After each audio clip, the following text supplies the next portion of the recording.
What up, world? What up, fight family? It's your boy Mac with Stay Ready Boxing TV, man. Sorry about what happened on the last live. We had some technical difficulties with YouTube, but we in this thing now. We getting everything going, man. What's up with it, panel? Hey, what's good? Stay ready, everybody. What's good, chat? What's going on? Yo, Yeah, yo, yo, Going what's on, up, man? everybody? What's going on to my boy Stay Ready TV, man? what's AKA up Mac. with it? Already, man. We trying to get it together, man. I don't know what was going on the last live stream, but we in this thing now.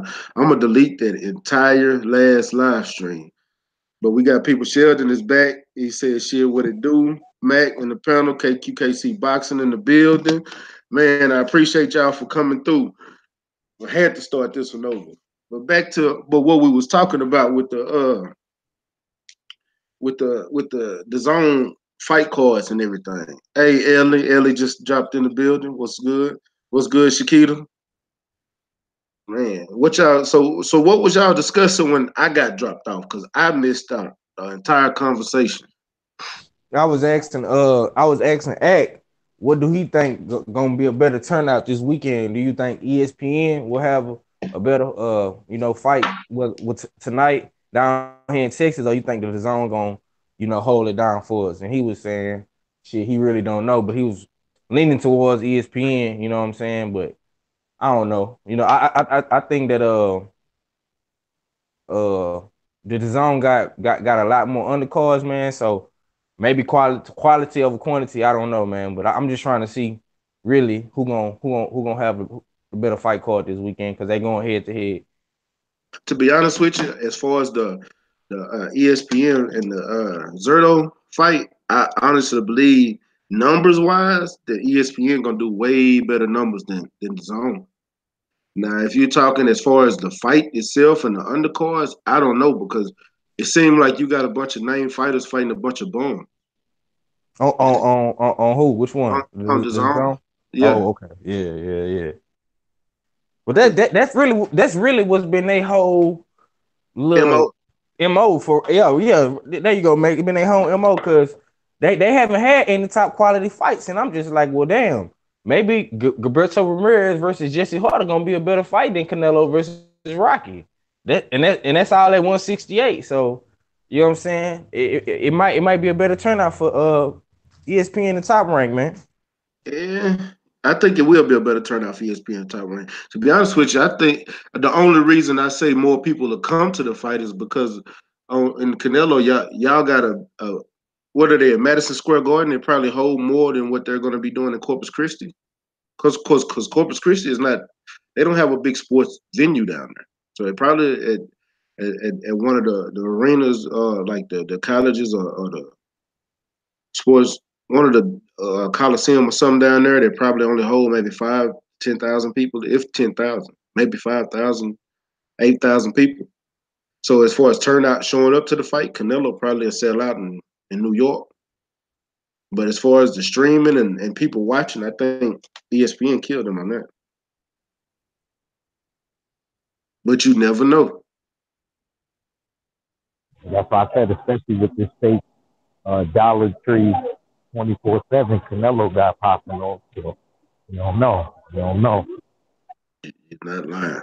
So what do y'all think the outcome of Gilberto Ramirez and Jesse Hart tonight? I Oh, got Jesse Hart. I got Holiday Hart. Man, oh man, why you call him Holiday Hart, man? Oh man, you say You that know I gotta bring comedy to the panel. Me I and know, Father but we gotta bring some comedy. all I can think about is Ving Rhames with that wig and makeup. oh, that was terrible. That was terrible. Oh man, I can't watch that, man. I gotta turn, man. Yeah, Me too, yo. I never actually sat and watched that movie, but when I hear that name, I remember the preview for that movie and seeing him in that. Yeah, it was on yesterday on BET. I turned, man. I said, let me turn, man. Yeah, that's not no. That is But horrible. getting back to the fight, Hart and Ramirez. Hart could win this fight, but he has to fight smart, man. He has to utilize the uppercut because Ramirez puts his weight and he leans, so he's open for the uppercut. But Hart has to box, man. That's Ramirez's downfall. He can't be the boxer. He want you to slug with him to play into his hands. If Hart does that, then he's going to get knocked out or beaten like he was before. If he boxes and move not a lot, but just enough, and uses the uppercut here and there, he'll beat Ramirez easy. But he has to stick with the game plan. We don't know what the game plan is, but it should be the game plan. If it is the game plan, if he stick with it, then he'll beat Ramirez. And then I do agree with that. I do. And he can't go in like he did last time, just expecting to go in and get the knockout. Because that's what it looked like he was trying to do most of that fight. Yeah, Ramirez's feet is terrible. He wants you to stand there. He wants to get you against the ropes, and he wanted to pound away. He's durable, but he looked like crap in his last fight.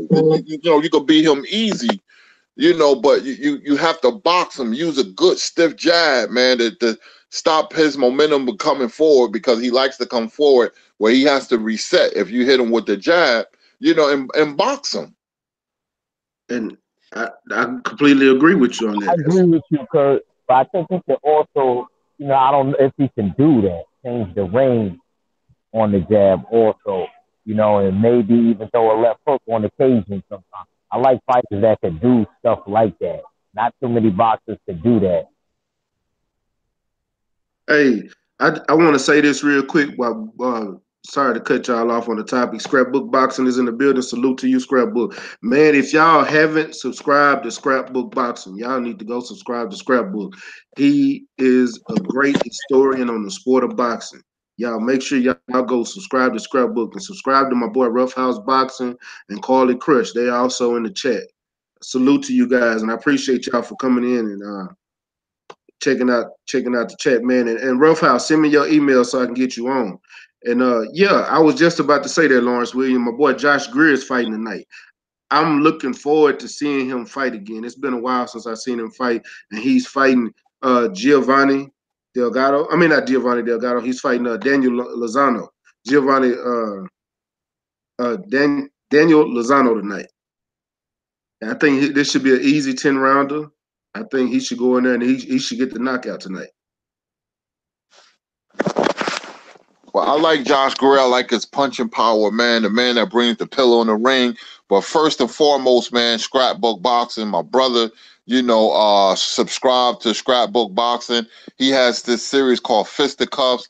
I'm going to look at from 1 to 81. I'm going to look at all of them. That's my word, because the history of the sport is very important. And he's the quintessential boxing historian, man. And, you can learn a great lesson by looking at his videos. So starting January, I'm going through all of them. So big up the Scrapbook. But Josh Greer should win this fight. But, he has to come in and be serious about it. You can never take an opponent lightly. That's the nature of the sport. When you don't take an opponent serious, you make him a serious opponent. So Josh Greer should take care of business. You never know. Isaac Dogbay fell into that trap, and he lost his title. So Josh Greer, he has to concentrate.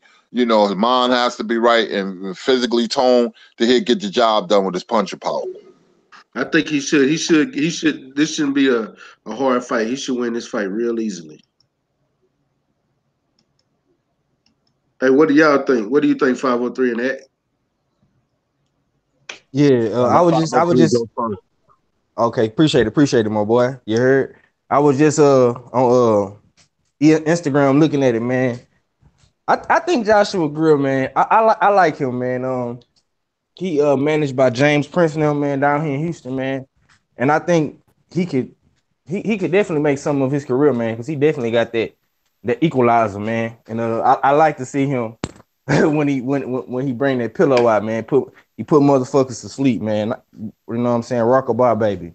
So I'm more excited to really see him, and I want to see Jamal Herring. You know what I'm saying? He supposed to be fighting too. He fighting Gabriel Flores Jr. Yeah, I did see that.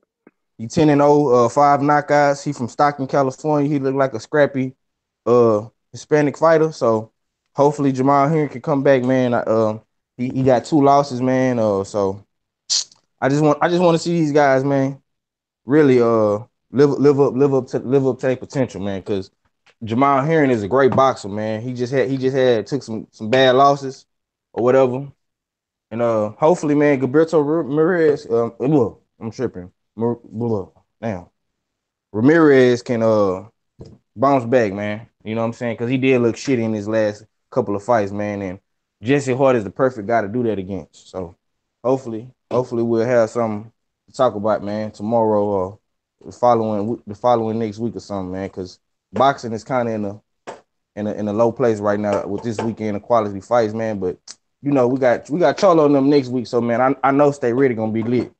You know what Man, I'm saying? all next week. I've been putting off talking about it. I've been seeing everything coming out about the Charlos and all the news, but I've been actually waiting for like like like World Breaker did the week before Wilder fight. Next week is my war ready mode for the Charlos. All week, that's all I'm talking about next week. Don't come at me and try to talk about Anthony Joshua Wilder. I'm not worried about them. It's Charlo time. They getting ready to fight. I'm gonna do the same thing with Earl getting ready to fight. Next week is all Charlo, Willie Monroe, Tony Harris, and that's all I want to talk about next week because there's so much going on. There's so much looking forward to that fight. We can start talking about it now if y'all want to, because I'm Don't really mind ready talk to break about this this. fight. Those my boys. Those Yeah, my boys right there. Yeah, yeah. I'm not tripping me personally because I already know it's coming next week. I already know. So yeah, man.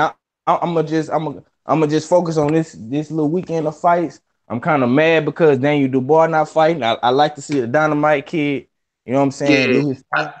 I Hey, was ready to see. 503, you really like Daniel Dubois, don't you? Yeah, I man. I do. I That's do actually one of too. my favorite. That's one of my favorite up and coming heavyweights. I've Exactly. been looking at. I was watching him before I even caught hold of F.A. Jogba. Daniel Dubois is something serious, and he even showed it when he fought Kevin Johnson. That was a good fight for him, fighting a veteran like Kevin Johnson and beating him up that entire fight.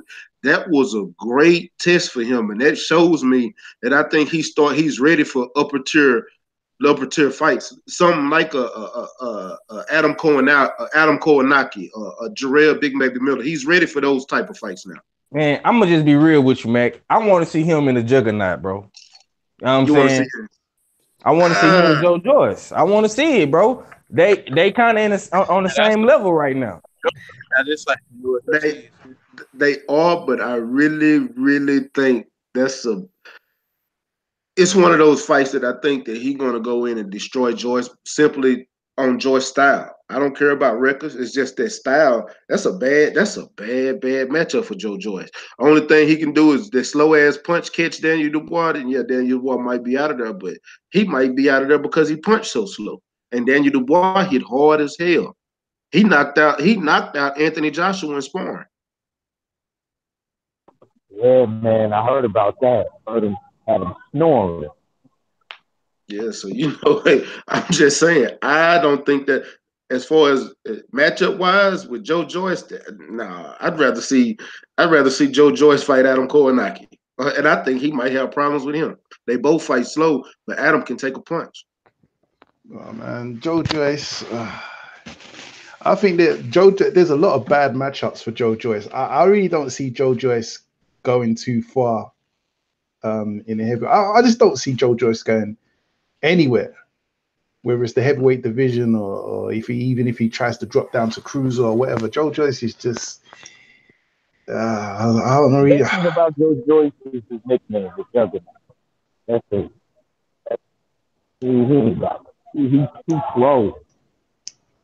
And the way he throws his punches, he flaps a lot. He doesn't turn in.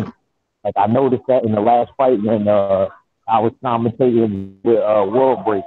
I was like really watching the replays, and I even muted my mic to watch the replay, and I was just like, I don't know.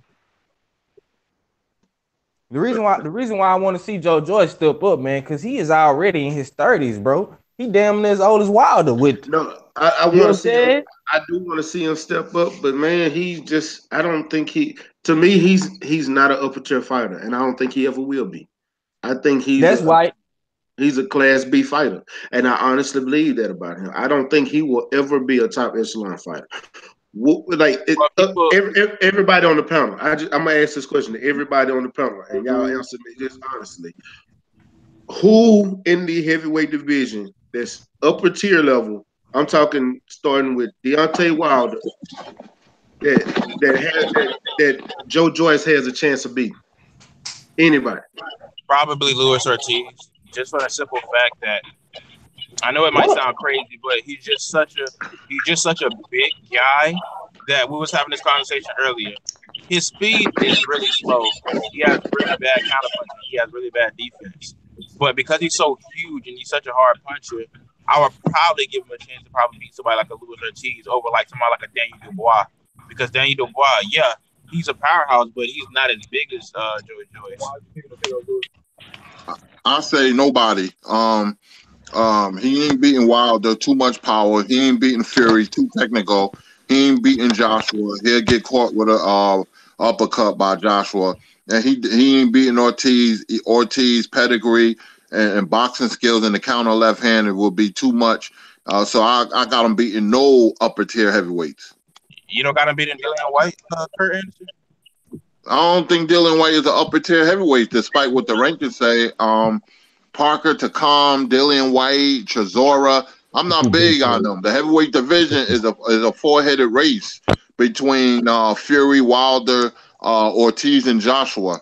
You know, everybody else, there's a gap. Jarrell Miller and all the other heavyweights I mentioned, they don't do anything for me, man. Yeah, Kurt. I co-sign what Kurt's saying. I don't see Joe Joyce just looks like he's completely out of place. He might be able to beat my uncle. He's an Uber driver. Is he really? But I don't see Joe Joyce beating anyone. And who said he thinks he can beat Ortiz?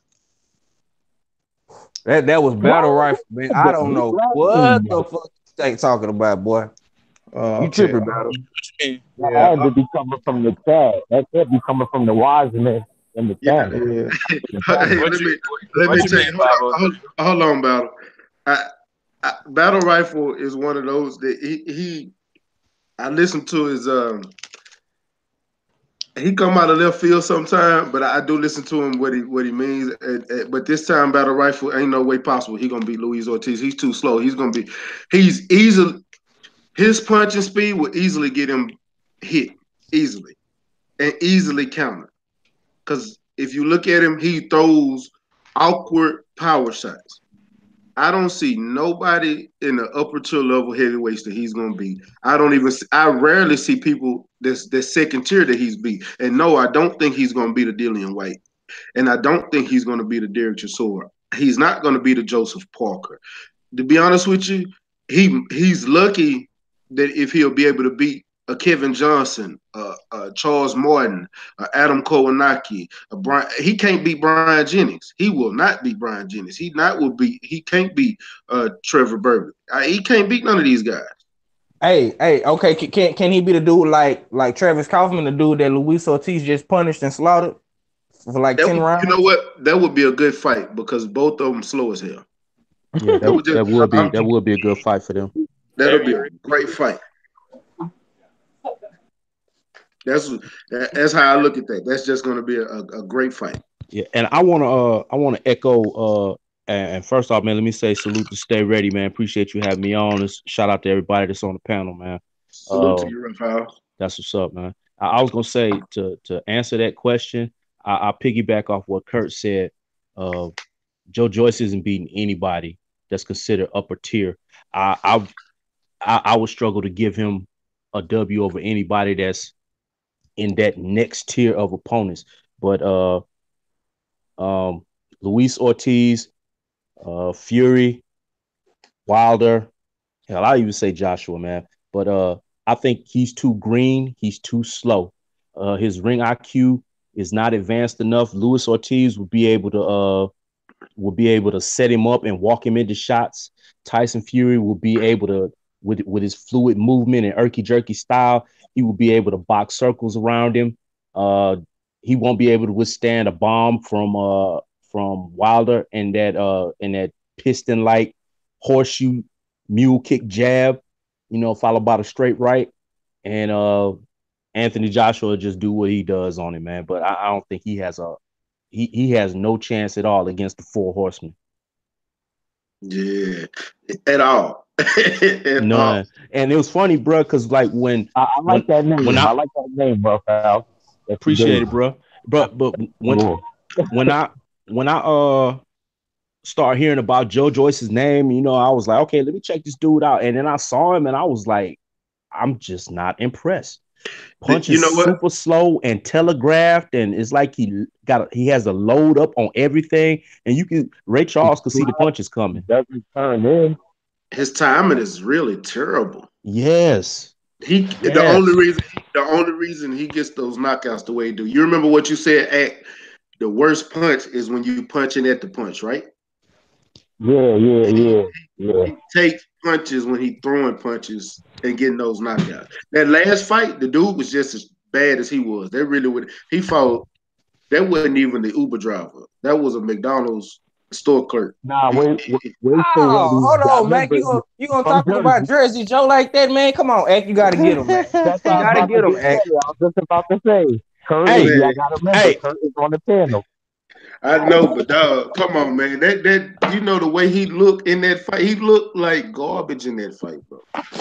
Hey, but to keep it funky, that boy Jersey Joe, he touched Joe Joyce with something early in the first round that made him do the stanky leg for half a second. He caught him with a 1-2, and that 2 was so serious. And when he hit him with that 2, that boy leg went wah wah wah wah wah. But the problem I have with that. Any other fighter, it's first round, and you see that happen. What's your first instinct? Attack. He should have attacked him right then, and he didn't. Yeah. And that was my only issue with that. That's why he ended up losing the way he lost. Yeah. And he did get caught at the punch too. That Jersey Joe dude, he got caught right at the punch. He was swinging, and then Juggernaut caught him right in between that. And, it wasn't even he didn't even fully turn in on the punch. He slapped a lot, the Juggernaut. He slapped a lot. I don't even want to call him the Juggernaut. I actually liked the Juggernaut when I was a kid. You call him the Jungle Juice. Hey, I want to ask the panel this, if you don't mind, Mac. Man, I just seen this on I'm on Instagram strolling, and I'm on Top Rank page. They got your boy Teofimo Lopez as Sports Illustrated Prospect of the Year. Is that well deserved? Actually, yeah. I seen that yesterday, as a matter of fact, and I think it is. The only other prospect that I give a chance at that is Devin Haney. The only other one. I would have to say Jerron Ennis is naturally the better of the three. I agree with that. I can't argue with that. I forgot about Jerron Ennis. I wasn't even thinking about Jerron. Yeah, because Jerron Ennis, man, he's long. I love long fighters who are thin. That throughout boxing history, they've been successful. Who he can box, he has crazy athleticism. And the scary thing about Ennis, this is not the best. He's getting better in each fight. Teofimo Lopez, he looks explosive because he beat a withered fighter and Menard, but he lost to Devin Haney. He quit against Devin Haney, so he came in the fight withered. But nevertheless, he scored a spectacular knockout. People love power. But Jerron Ennis is the better natural boxer than Teofimo Lopez and Devin Haney. Devin Haney still fight like an amateur. Yeah, Devin Haney still. That's what I was saying yesterday. Devin Haney still fights like an amateur. Yep. Hey, and I once again, Kurt, you reading my mind, bro. I must be plugged into your matrix or something, bro, because I am on the Jerron Boots Enos train, full-fledged, 100%. That dude is, in my eyes, he is the closest things that we've seen to, I want to say, a Roy Jones Jr.-esque type fighter with the athleticism, the quick twitch reflexes, the punch and power, the punch and accuracy, all of that in one package. He's the closest thing that I've seen to that since Roy was back in his heyday coming up. Yep. That dude is a monster, and everywhere I go, I scream boots because that dude is the truth. He's gonna be a problem at 147 here in a minute. I've been trying to reach out to Jaron Ennis because I've been wanting to interview with that dude. I have Please. for the past month or so. Please do. Please get in touch with that dude. Yeah, I done reached out to his management and everything. Like, I want an interview with that dude. Yeah. Because I believe he's gonna be the next big thing at welterweight. And the only man. And go ahead. I'm sorry, bro. No, go ahead. Now I was gonna say, out of those three names, I got it. Enos, Teofimo Lopez, and then Devin Haney. I rate Devin Haney at the bottom of that list of the three. Yeah, I agree. So where do y'all rate Shakur Stevenson? Let Kurt take that one. That's his Jersey brother. Let Kurt. I think Shakur Stevenson it's probably a bit too early to put Shakur Stevenson in the conversation. You gotta give him he's another. older than Devin Haney. He's older than Devin Haney. Yeah, that's true. I have to see more from Shakur Stevenson, man. That's my fellow Brick City Knight. I support him because he's from my town, but I have to see more, man. I'm not really crazy about Shakur. I can't say this on broad market. I wind up fighting, but I have to support him.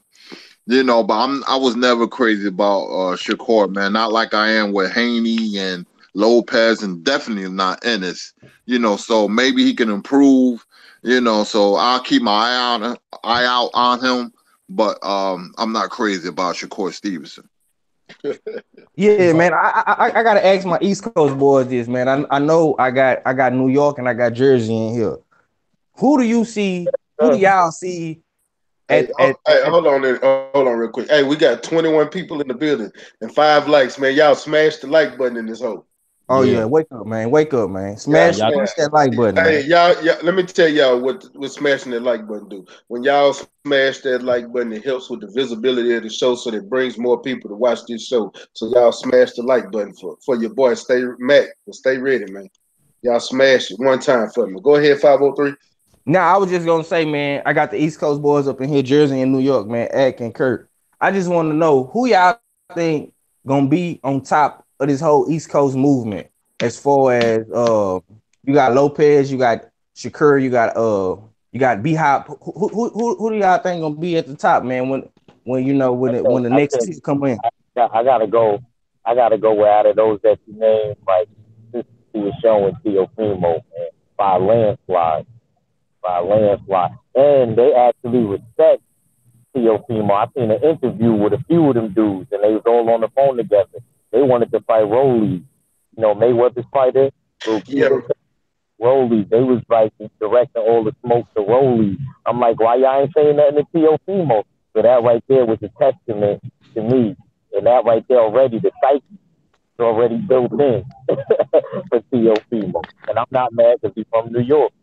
So I will have to go on Ennis because of the athletic ability, the boxing ability, man. This boy's getting better. I've been breaking him down, man. And he's scary, man, because he's hitting with more power. And you got that speed. Their opponents can't even see the punches, man. He has great angles. When you have a fighter who has power, angles, and speed, man, it's hard to beat him. And another year from now, man, he's going to make a lot of noise. I'm talking about the upper echelon of the welterweight division, man. So people talk about Prograis and Taylor. After this division, they're going to move to 147. But Ennis is flying under the radar. He's getting experience. He has, 22 fights. So I say me, by far, is Ennis because of the skill and athletic ability. And that body attack, man, that body attack is so crucial. Big Kurt, I think that he was asking like the young dude, like as far as Teofimo. I'm just saying, like, Jarris Ennis still young too. I just want to know, like, cause y'all from the East Coast, you know what I'm saying? you got a whole bunch of fighters over there, man, from the DMV to Philly to New York to Jersey. You know what I'm saying? It's a bunch of dudes over there.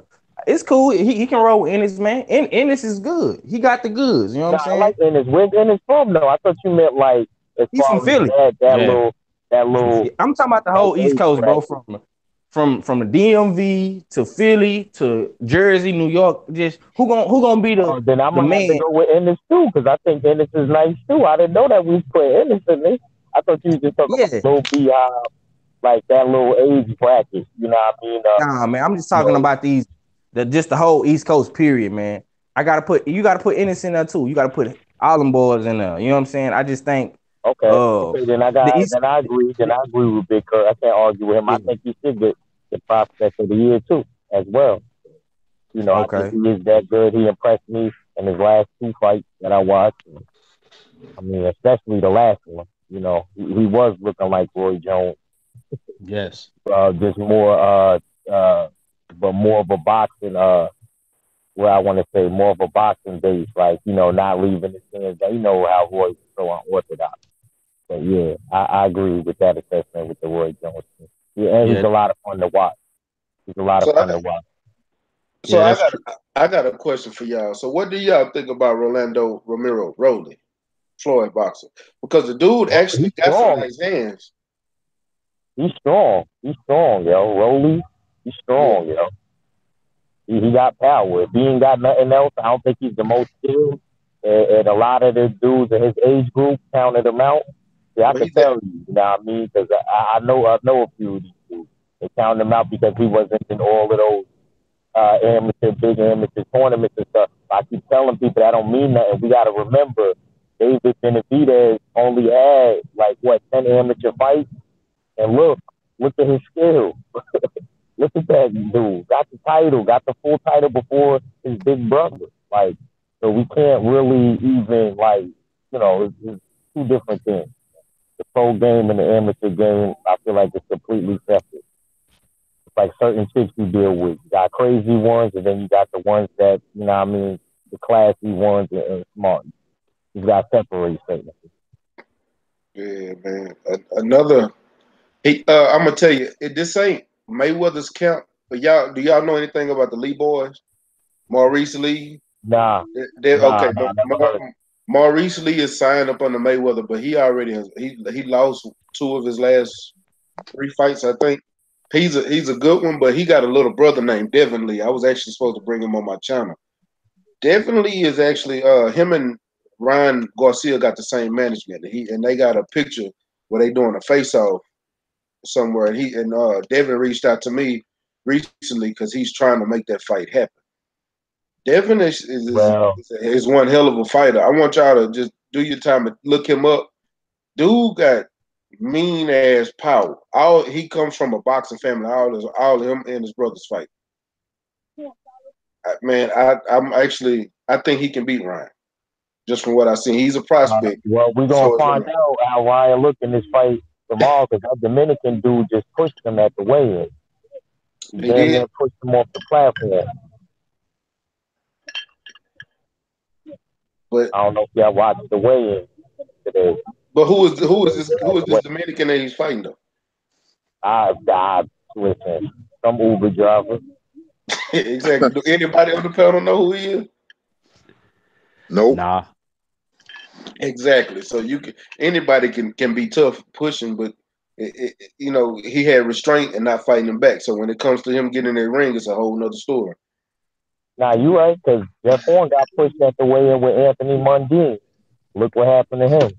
Yeah, ain't nobody want to talk about Jeff Horn. Jeff Horn is an Uber driver himself. Real Yeah, talk. but they try to put that man on box arrest right under Jamal Charlo.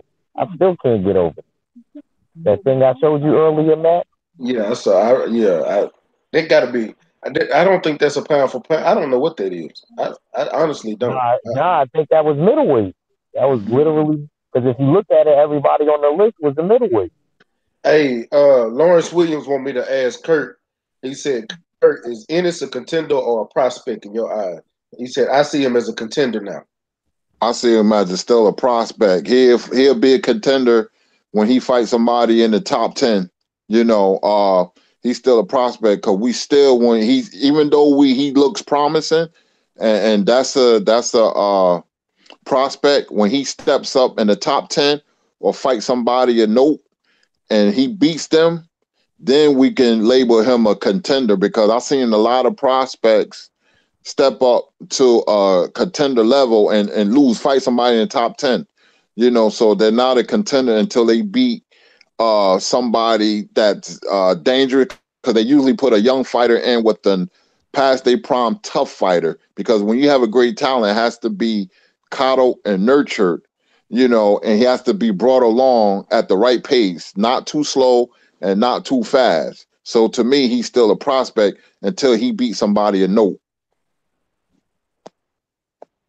I gotta agree with Big Kurt on that. I gotta agree. Should he fight somebody? Should they let him fight somebody in that top 10? You know what I mean? I agree Maybe too. he could get a maybe he could get a Jesse Vargas body. Hey, legendary Top Cat says Devin Lee is the best out of his brothers, and you're right, he is, but he still got. I need him to fight one more fight, and I need him to stop. It's time for him to go into a 10-round and 12-round fights. The only thing about to me, I think he can beat Ryan, but his last fight was a 6-round fight, and he took the guy in the first round. But get to these 10, 12-round fights. That might be. He might have should have took him. He's won all his fights by knockout. He's won all his fights by knockout early round. And the thing is, he catch him with like those punches you don't see because he's so fast. That's how he gets those knockouts, and he's really strong. World Breakers in the building. Salute to World Breakers for stopping by, man. He said I'm out of town, but what he said, stopping in to show the panel mad love. And they said, World Breaker, you still streaming today? And he said, I'm out of town, but I plan to later. Not initial what I was going to do. Man, salute to you for even stopping by, man. Already. Hey, well, let me ask Kurt this. I kind of piggybacking off Lawrence Williams' question about Enos being a prospect or contender. You got him in contender status. So who do you think is a good step up fight for him at 147? Well, I would put him in kind of. I would say Jose Cito Lopez, but he's supposed to fight Keith Thurman, comeback fight, but somebody, middle of the road, like 15, 20. Like a Jesse Vargas? Nah, that's a little too much. He could probably beat Vargas though. That's how much faith I got in him. Okay. I think because of his style. I think he'll beat Vargas. I will fight. Yeah, I will fight Jose Zito Lopez. Then I will fight Derlerm and or Vargas because this reminds me of Jarrett Hurd. I didn't know who Jarrett Hurd was. There was a fighter from Brooklyn named Notorious. They call him Notorious. Frank Galarza was a hot fighter. He was 16-0 with 10 knockouts. Showtime was big on him. He beat one of my best friend's sons. He knocked out John, the Apollo Kid Thompson. He from Newark too. He knocked him out. And it was a showcase fight for Frank Galarza. Frank Galarza was a prospect. If he would have beaten Jarrett Hurd, then he would have been a contender. Jarrett Hurd was also a prospect. Whoever would have won that fight would have elevated to contender, and come to find out, Hurd knocked out Galarza. And then that's when Hurd took off. He opened everybody's eyes when he knocked out Frank Galarza. So Hurd went from prospect because he beat an undefeated hot fighter in Galarza. When he knocked out Galarza, then he became a contender. Okay, so I got a question for you. So you was telling me somebody that he needs to fight. So what do you think about him fighting a Carlos Ocampo or a Josh Kelly? Because Josh Kelly and Josh Kelly are right there together. Even though Josh Kelly hasn't fought as many fights as he have, he's actually ranked higher than him. Or Amir Khan. Or what about Khan? No, honestly, I don't. Just me personally. No, I'd rather what Stay Ready said though. The two dudes that's on the same level, and then they fight. I always like those type of fights to see who's gonna ascend to the next level. They need to start doing that more often. I don't like them being so nurtured and coddled for too long. Yeah. Not for too Just gonna be young forever. See, and Yeah, I mean, the thing about Amir Khan is on the level of where he's trying to get money fights now, and he's not going to take any high risk fights like that. The only high risk fights he'll take is a Terrence Crawford.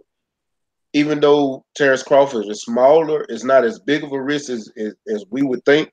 But he's taking money fights.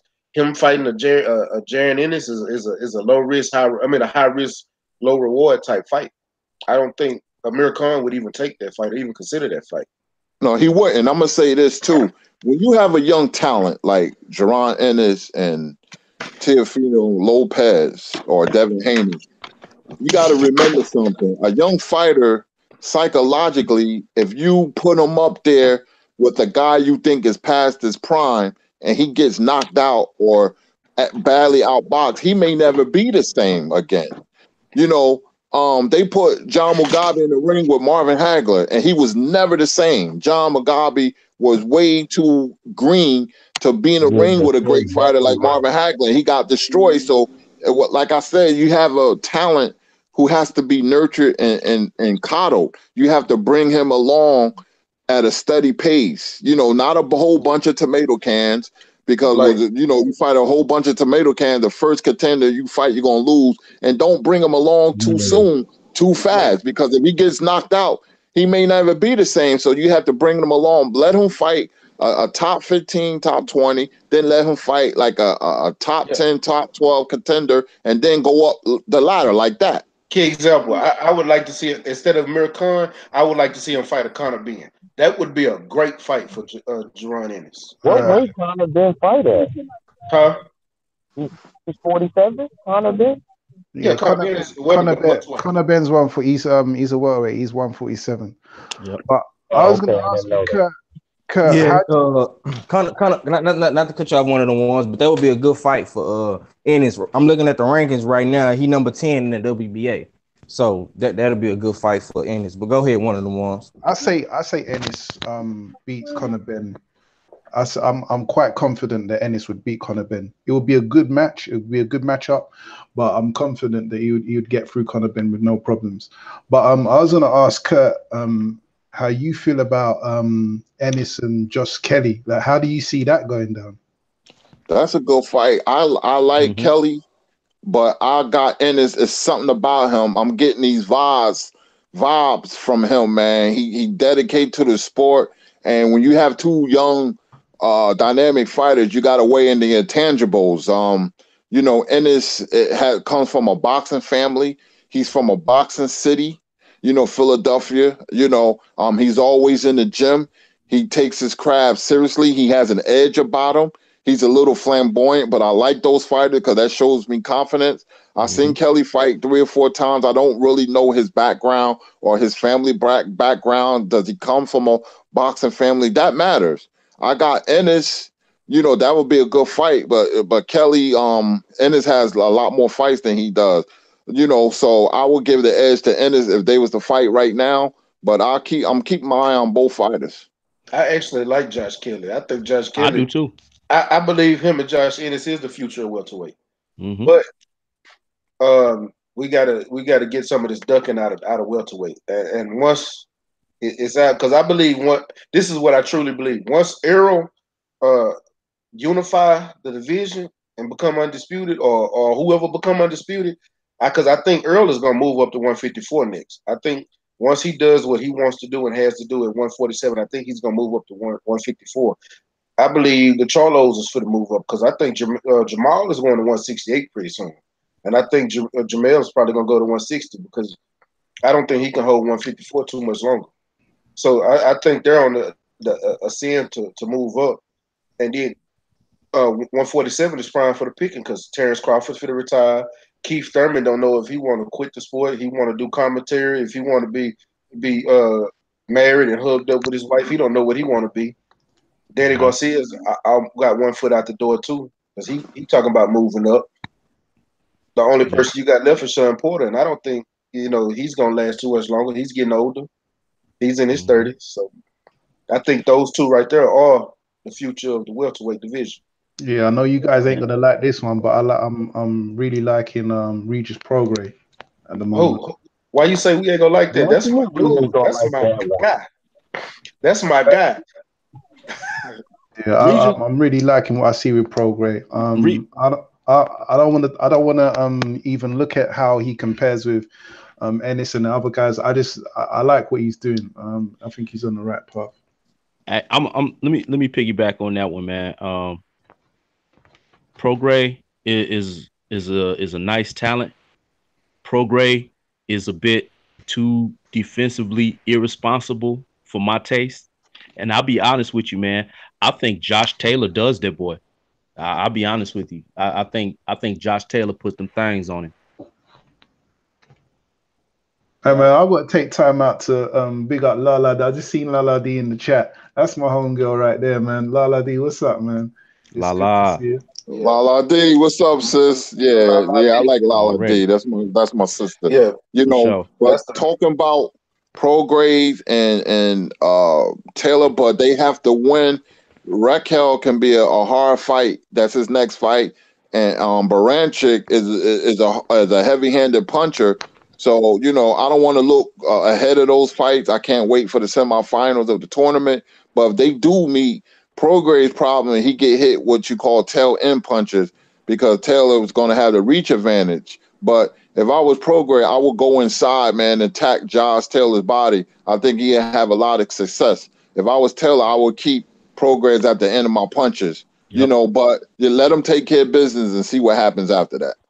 Hey, real quick, just because you brought that up, Kurt, has anybody heard anything about that the World Boxing Super Series? Because I was hearing that it was in danger of being shut down because cats weren't getting paid their bonuses for advancing to the next round. I haven't heard anything. I ain't hear nothing. Yeah, that's what I was hearing last week. Let me I'm gonna Google that. I gotta. And I'm trying to remember whose channel I was hearing that on. I think I heard you saying that. I think you was the one that heard say that.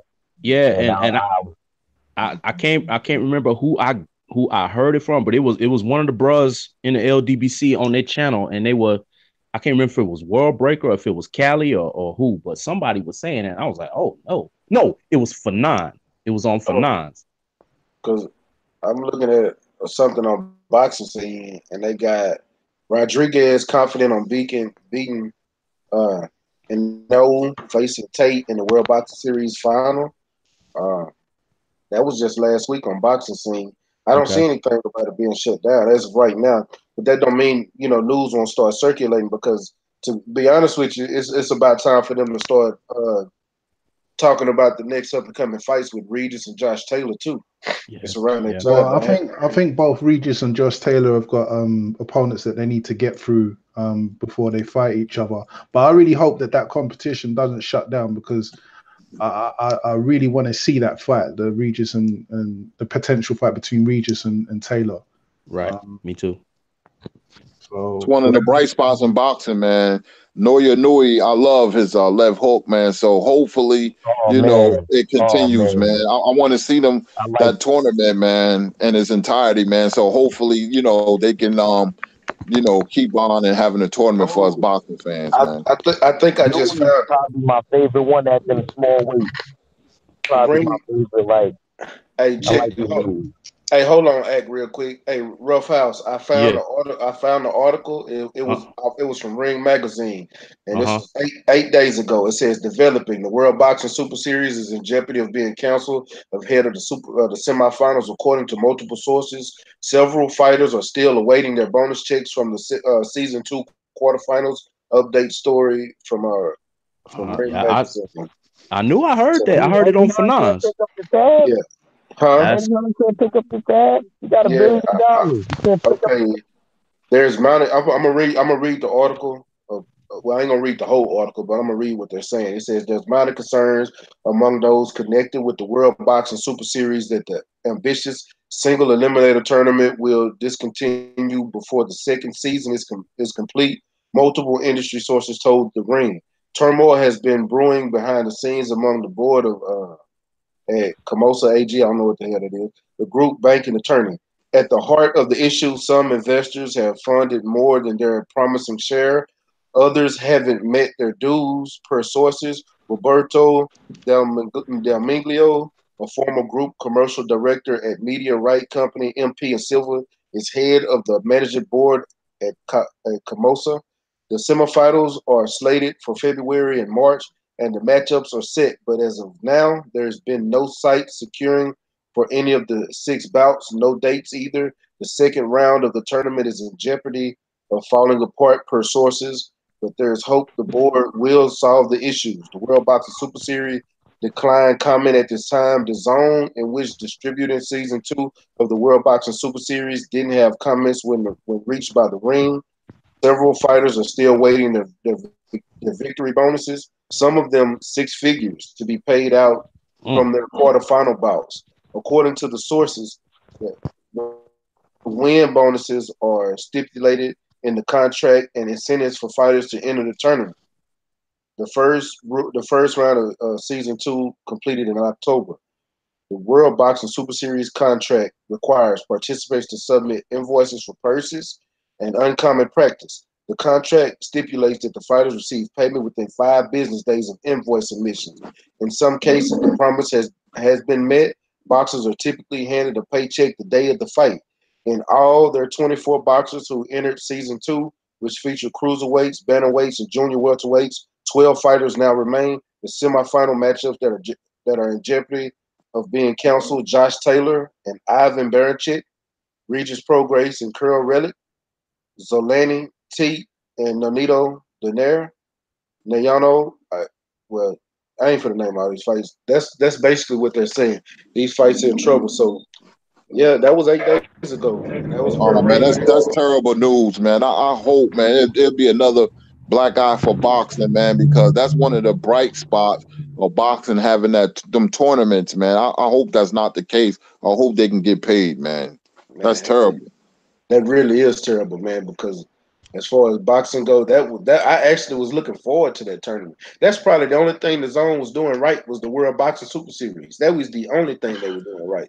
But I wonder what the actual problem is. Is it ticket sales or people not going to the event? Like what's the actual Getting money. They should have had that money already.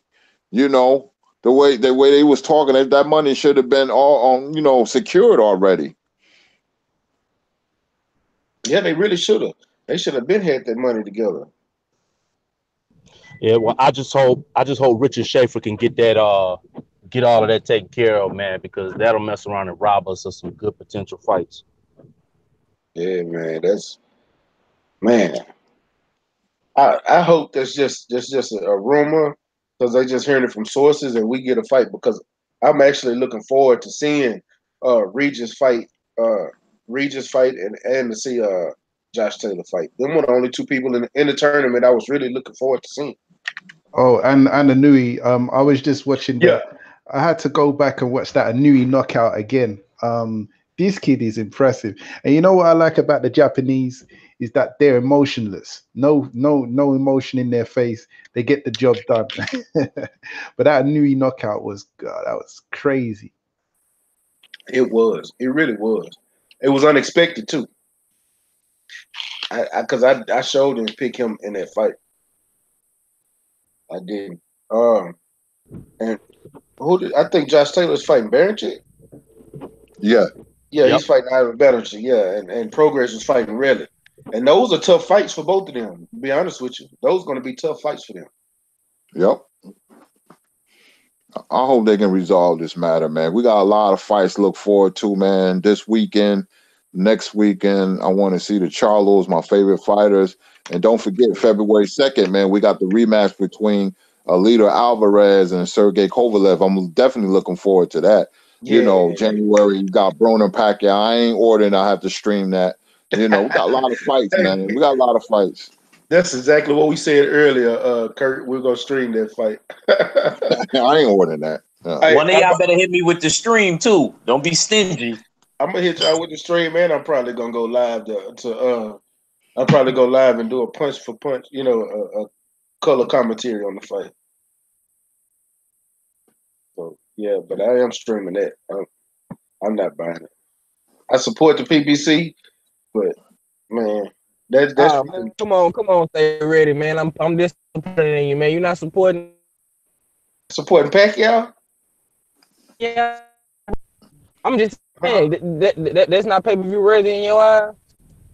Pacquiao, No. bro. Hold on. Ask yourself that question again. Manny Pacquiao, 42 years old. Adrian Broner won't let his hands go. And you telling me if that's pay-per-view ready or not. For their namesake, as far as them being named and everybody who they are, that's the only reason that it's even pay-per-view. And you know that just like I do. It's not saying that they're not good fighters or once were good fighters because like I said, once was good fighters. But as far as now, Pacquiao picked Adrian Broner out of anybody to go pay-per-view with. He could have fought any one of these top fighters. I guarantee you, Earl would have took that fight. Keith Thurman would have took that fight. Sean Porter would have took that fight. Danny Garcia would have took that fight. Any one of those top welterweights, but he picked Adrian Broner. Terrence Crawford would have took that fight. Terrence Crawford would have took that fight in a millisecond. But we all know he's not gonna fight Terrence Crawford. He's been ducking that smoke for a long time. So yeah, that's a good TV fight, man. And the pay-per-view, nah, that would have been a real good TV fight, man. Yeah. I'm gonna say this, man. If the pay-per-view is like how Wilder Fury was, man, like $75 or whatever, you know what I'm saying? I'll buy it, you know what I'm saying, just to support, AB, man. I like AB, and despite him not letting his hands go, I still fuck with him or whatever. But if it's 100, oh no, I'm gonna be right on the stream bandwagon with y'all, man. I ain't lying. I tell you what, if they this is gonna be a Fox pay-per-view. No, it's Showtime. My bad. No, it's Showtime. So it's gonna be about $69 because I don't think I ever remember a Showtime stream pay-per-view that wasn't under $70. $69.99. If it was less than that, maybe $50, I might buy it. 75, 100, hell no. Hell no. Yeah, I agree, man. And I was gonna say, I think that would have been the fight to kick off boxing on Fox. Just regular Fox on TV. That would have been the fight right there to kick it off. Yeah, I agree. Be honest with you, if Fox wanted to do a pay-per-view, that would have been the fight to kick off their pay-per-view, because I know Fox ain't gonna do no high dollar pay-per-view. They might do a pay-per-view maybe $35, $45, $50. Well, I don't know, because I think that in that Errol Spence and Mikey Garcia's fight is supposed to be Fox pay-per-view. And I know they're not doing that for 35. Oh no, they not. Not Earl. No, shoot, nah. But it was just the thought of having them fighters that. Okay, and having a cheaper pay-per-view for Fox pay-per-view and let it be that one. Yeah. Okay. Yeah. Yeah, that would have been a dope $25, $35, $40, $45 pay-per-view right there for Fox. Yeah. To get them people to start looking at their pay-per-views and get it going. Yeah. Real talk. I believe. Agree. So, hey, as far as tomorrow, though, let's talk about tomorrow. We got Ryan Garcia fighting the bus driver, and you got Canelo fighting a hay baler. So, how do y'all see? What do y'all see as the outcome of Rocky Fielding and Canelo tomorrow? Just the outcome. I know who y'all got in the fight, but what round and how do you think it's going? Well, I'm not too sure about rounds, but as I said, I see Canelo getting through Fielding. I think it'll probably be a tougher fight than expected, but Canelo should get through it. Who was the other one he said? Oh, right. I just said Ryan Garcia was fighting the bomb. Ryan Garcia, yeah. I might catch that. I might catch that on the highlights or something. That's not really a fight, dog. Yeah. I'm with you on that. One of them ones. I don't even concern myself with that cartoon character. I've only got a certain amount of hours in the day, so I can't be watching everything. You know what I mean? So yeah, I'm not too sure about that. But Farmer's defending his belt.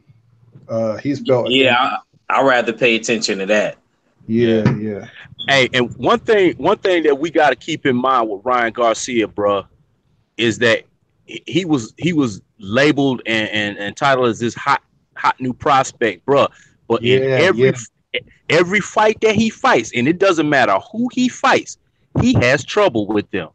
And I don't see the progression in dominance. I don't see the progression in ring IQ. It seems like, man, whether it's the McDonald worker, whether it's the traffic guard, whether it's the Uber driver, he has trouble with them, and the fights seem harder than they need to be. So I'm not convinced with Ryan Garcia. See, Ryan Garcia. I got a question. My fault, not to cut y'all off before I lose my train of thought. Isn't now his father not the head trainer anymore? Isn't Eddie Reynoso now the head trainer now? Yeah. Yes. Yeah, that's from Canelo's camp, right? Matter of fact, I might actually have to now. Me thinking about that now, I might actually have to watch it because I want to see the difference. Because sometimes if somebody in your corner, you get a different ear in your corner, you know what I mean? Things could be different for you, you know? So I do want to see. I'm interested to see what like the changes are. That was the only reason I was interested in that fight, is I was wanting to see, was the struggle still going to be there, or was him bringing in Canelo's trainer, was that going to make a difference? Yeah, you're right. You're right, RoughHouse. That might be the only reason why I actually might look. You know what I mean? Because other than that, at the 1/3, only one I really would have cared about was Tevin Farmer. So what do you say? What do you say? One of them was? Yeah, I mean,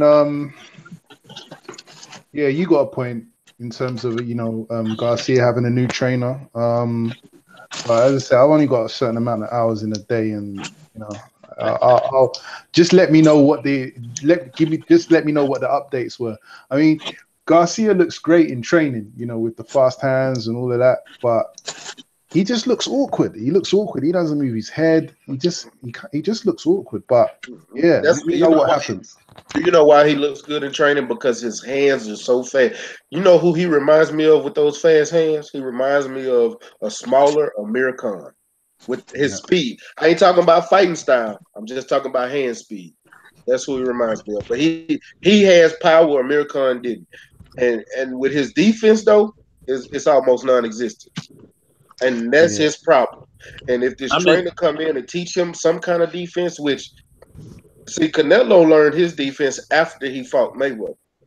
It's like he watched what Mayweather doing, and that's kind of almost what he's emulating now. He don't do the Philly shell. He just do a lot of bobbing and weaving, mostly. Yeah, and Ryan Garcia gasses too. It's like that boy got a 2-cylinder half gallon petrol tank. And it runs. I could tell he be with all of them young broads in Cali, gassed up, drinking. I already could see it. I could see it, man. I don't even got to be around somebody. I'm just so good at reading people. It's like he got a hot rod and only running off for 5 miles. There you go. Yeah, real talk. Hey, expect to be seeing him with his mouth wide open and huffing and puffing by like round 5. But you know what? If it goes that far. Right. He has one glaring weakness, man, that I caught. He leaves his chin way up in the air like a land in the storm, man. Yes, sir. I see him in exchanges, his chin be so exposed. He's getting away with it because he's fighting lower tier opponents. But as soon as he step up and fight a guy that's good or semi good or whatever, and see that mistake, man, I'm telling you, man, he's gonna get exposed. I'm telling that he's chin gonna hit be him up with in the that. air, He's gonna man. get hit with that. He's gonna get hit with that death magic. Yeah, that's gonna be what she wrote. The way he leaves his chin in the air is just unforgivable. So as you say, now that he's got a new trainer, let's see if he makes the adjustments and improvements. But I ain't waiting for that. Hold on. Hey, Lawrence Williams got a couple of things. Lawrence Williams says Badu Jack versus Brown on Rasheed Warren fighting for the belt. He also says that David Benavidez is fighting under the Mikey Spence card in March. And he also says that Danny Jacobs about to have a press conference in a few. And RoughHouse, he got a question for you. He said, what about Katie Taylor tomorrow? He said, he said you got to tighten up on your women's boxing. Yeah, hey, Law Dog put me on the spot with that one, bro. And like I said, I have not been studying and paying enough attention to the women's side, and that was something that was like my New Year's resolution. You know, my early New Man, Year's resolution. I respect that, I'm, RoughHouse. I I'm, respect that. I I'm gonna respect that. tighten up on that because you know we got people that rock with us like Lala D and yeah. others, and man, you know what I'm saying, I know they're interested, so we gotta do what we gotta do to show them some love. And salute to Lala D because she been following me from the jump since I only had like 20 followers. She's one of my first followers, and salute to you, Lala. And Katie Taylor is fighting Eva Wahistrom tomorrow, and honestly, I believe she gonna watch her. I like little Katie Taylor. Katie got them hands, but she Yeah, just small. word, Yeah, word. Katie Taylor in women's boxing. You got Clarissa Shields. She's number one, and Katie Taylor is number. I put her number two. I put Yeah, Katie Taylor number two. Katie Taylor is Katie number Taylor, two. you know what I like about her? One of them ones, she's serious. Yep. She's serious about her craft. Like you see it in her face and her eyes. Like she not even when she's smiling and shit. She's just like I could tell it's all about boxing with her. Yeah. I could tell. But you know, I think I'm worried for Clarissa Shield because I think she's getting a bit too overconfident, and I think the fight has already been scheduled for, I think it's March, for her and Hammer. I'm not too sure. Maybe Lawrence Williams can confirm that, but I think there has been some sort of agreement for Clarissa Shields and the Hammer. But I'm just worried about Clarissa Shields, man. She seems like she's letting the success kind of get to her, you know, and that's precisely the moment that you start, you know, making mistakes and thinking that you're unbeatable, you're invincible, and things like that. We've seen it all too many times, you know what I'm saying? But you know, we'll have to see what happens. Yeah, you're right. But you know, hey, but y'all can't, you know, y'all forgetting Celia Brackers though. I mean Cecilia Brackers. Oh, that's one girl from Oakland. Yeah, I think she, to me, as a right No. I'm sorry. No. That's the Colombian chick. I'm thinking of what's that other chick? There's this chick from Oakland. People told me to look out for. She's not Colombian. She's Norwegian. Right. Norwegian, yeah, but she was born in Colombia though. I think. Okay. I think she's. I know she's beautiful, but I think we asked you that. Stay ready. Keep your business. Keep your business now. I know, but shoot, I got a fake crush on Ava Knight, but you know I'm gonna keep it business. He said a fake crush. Because you know, my girl might be watching this, so I can't. She said she heard us earlier too. I told you. That's why I said what I said. That's crazy. I was like, "How you watching me on live?" Like, yeah, that's why I said what I said to make sure we was good. Yeah, man, you had to sneak that disclaimer in there quick time. You know what I mean? You sure right. Yeah, and just in case if Axe ladies watching this. He is a part of the faithful male black community. You know, it's a gated community, and he's not going nowhere. That's what she laughed at because she at work right now. That's what she laughed at when you said that in the first one. When you said that when we first, she cracked up at that. I said, I am. I said, where I'm going. She's like, all right. She's like, I'm watching you. So she's like, we talk about you want to go to Texas. She said, I'll be hearing you. She said, we ain't going to Texas. I was like, what? You see that there? She said, we. Yeah, that's what I'm saying. We like, it's crazy because she always stay at my house, but she got her own crib. Got her own crib. I'm gonna tell you. So I'm gonna read these rankings out right now. Go ahead. This is the best active females list, and this is on Ranker.com. It's got Celia Brackers number 1. It's got Katie Taylor number 2. It's got Clarissa Shields 3. It's got Mary Com 4. It's got Marina Juarez is 5, which is, I think she should be a little higher. It's got Amanda Serrano at 6. It's got how Amanda Serrano? God damn. It's got Erica Farias at 7. It's got Christina Hammer at 8. Melissa Hernandez at 9, which, you know, she's gonna be something serious in the future. Kelly Race at 10. Susan Ramondon at 11. Ava Knight at 12. Jelena Marjanovic at 13. Alejandra Oliveros at 14. Zelina Munez at 15. And Jessica McCaskill at 16. Yeah, I can keep going. I'm not. Look, can I just say something? Stay ready. Yeah, go ahead. I'm not trying to cut nobody up. Excuse my language, Big Kurt, because I know you the big homie. How the fuck is Amanda Serrano all the way, and y'all can say, oh, ACK, you from New York, and da-da-da-da. I always defend my New York brothers. I know what y'all saying. But how? That woman got more world champions, I think, than a guy had. I think she had moved through up more weight classes. I think she took that record out of the Puerto Ricans. I think she took that record in her. I think the last fight. That was on Amanda Serrano fought that girl on the zone. And I forgot. And she fight MMA. She like the hardest working combat sport woman ever. So how the hell? Yo, I don't know, man. I ain't gonna. I gotta talk to them people on the red. You got a number for them? I gotta talk to them sanctioning bodies too, man. I got a lot to say, man.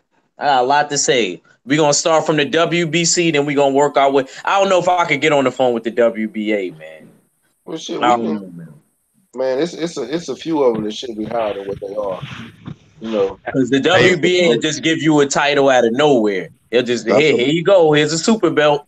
That's the dirty politics of boxing, bro. Yep. Hey, yo, worse than the drug business.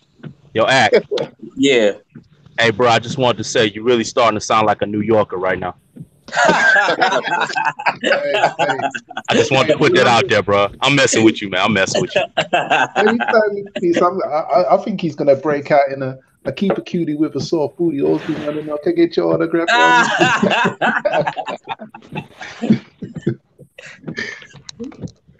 Man. Nah, but I just feel like personally, like I'm not mad at the Katie Taylor and Clarissa Shields. To me, that's my 1 and 2. You know what I mean? But I think Amanda Serrano should be like right next, right under there, like 4. You know, and I don't know. That's just me personally. I just feel like she done a lot, and like I said, she does MMA people. But you can't mix MMA with boxing. All right. So then that's cool. Just her accomplishment with boxing. She's better at boxing. I don't even like her doing MMA. If you want to mix MMA and boxing, then you got people like James the Beast Wilson, who should be high. He should be ranked in the heavyweight right now. Then he should be one of the top heavyweights. If you want to mix, MMA, kickboxing, and all that together. Does he do both? Is he both MMA and boxing? He's a professional boxer and he's a professional kickboxer. Oh, hey, well, you gotta throw Big Baby in there then too. He does MMA too. I know he used to kickbox. Yeah, he used to kickbox. He's got that background, so you know. Yeah, and then you got. And so did Joe Joyce. So did Dillian White. How Dillian White unbalanced ass ever? Dillian White first fight was a kickboxing match. It wasn't a boxing match. Wow. Yeah, I think he only had one kickboxing match. I just remember seeing him fight that one time. Wow. But you never know. But honestly, I think James the Beast Wilson could give some of these heavyweights in the game right now problems. But that's just me. Yeah. He's got a very kind of Mike Tyson peekaboo style. Yeah, he ain't got no defense though. That's my only issue. I've never seen the guy fight, but I've seen a couple of his fights. You can actually search him on YouTube. He's 5-0 right now in boxing, professional boxing. Yeah, I did check him on BoxRec, and I see he's got a few fights under his belt. But yeah, what is he a heavyweight or is he light heavyweight? He's a heavyweight. So what do you guys think about Anthony Yard? Anthony Yard, I think he's a beast, but I think he needs to. I think he needs to be more active. I think that he needs to step it up, man. I think it's time for him to step it up. I want to see him fight, in the words of Big Kurt, somebody in the top 10, 15, something, Yeah, man. he's no longer a prospect. He needs to be a contender. Yes. Thank you. Stay ready. I was gonna say, please, we can't disagree on that one, can we? What you think, Kurt? He has to fight a top 15, top 10 guy. You know, we going off the eye test. You know, looking at his physique and punching power, but that tells me nothing until you graduate to contender. When you be a top 10 guy, that's when you're a contender. Top 12, top 10, somewhere around there. It's too early for Yard. I just want to see him, make a move. Me personally.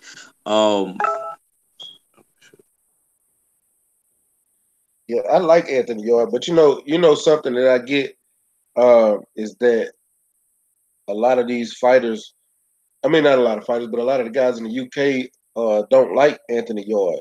So one of the ones I want you to answer that to me. Why don't a lot of these guys like Anthony Yard?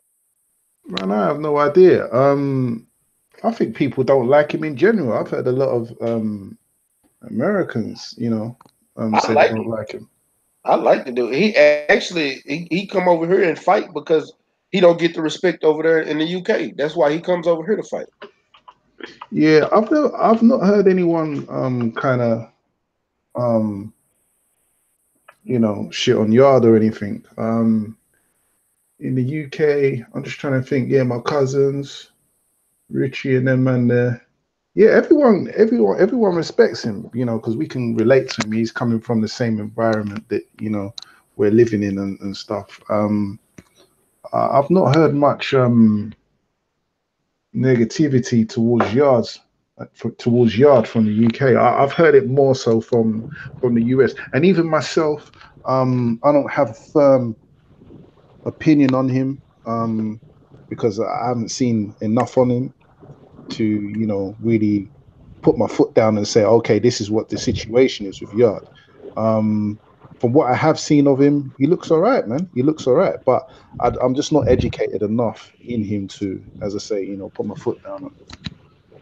The little bit of Yard that I've seen, I like, and I see the potential, but I still think he's a little raw.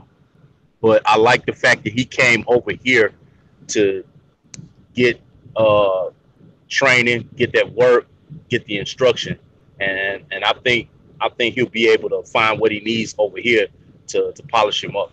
And if he does, I think he'll be a problem later on down the line. Yeah, he's gonna be a major problem later on down the line. I think I like Anthony Yard. I really do.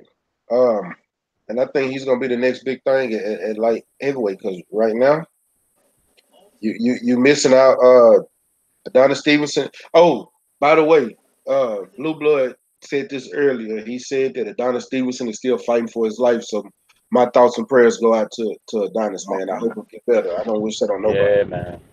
Yeah, boxing tough sport, man. I hope he gets better. Prayers for Adonis Stevenson, man. Yeah, prayers to him and his family, man. Because I know his family's going through it too. Yeah, hey, but you were talking about light heavyweight Anthony Yard.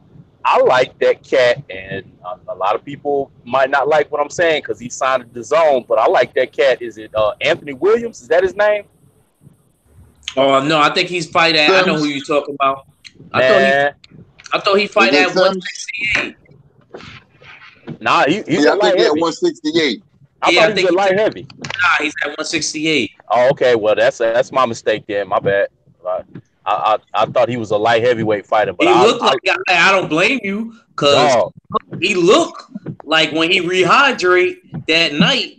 I bet you he's a light heavyweight when he rehydrate. Man. Hey man, the footwork, the hand speed. Man, I thought I was seeing like slight glimpses, flashes of a young Cassius Clay for a hot second, but he was fighting against. But you didn't say he was. You know, I ain't gonna put him on that level, but he was fighting against the garbage man. So Yo, yeah, crazy. Matter of fact, you brought up a fight that they said they might make. I thought you said Stay Ready, Mac. I thought that you said Marcus Brown. Was you talking about against Badu Jack? Yeah, that wasn't me. That was Lawrence. That was Lawrence. Lawrence said, wait, Marcus Brown against Badu Jack? Yep. Wow, my New York brother. Wow, from Staten Island. Who's talking about that? And that was RoughHouse saying Anthony Sims, because I think he is a light heavyweight. I'm thinking about it right now. Anthony Sims. I thought think he he's was a light heavyweight. Because the RoughHouse, I'm thinking about this dude. I can see him in my head, and I can see him being introduced. I think he's a light heavyweight. Yeah, okay. I But think he can box, though. He can box. Man, look, he can box. Up now. He can box. I want to see more of him, too. I forgot about him. Yeah, he is one that I'm very interested in seeing develop at light heavyweight. Man, so what do y'all think about Andrew DeBeatty?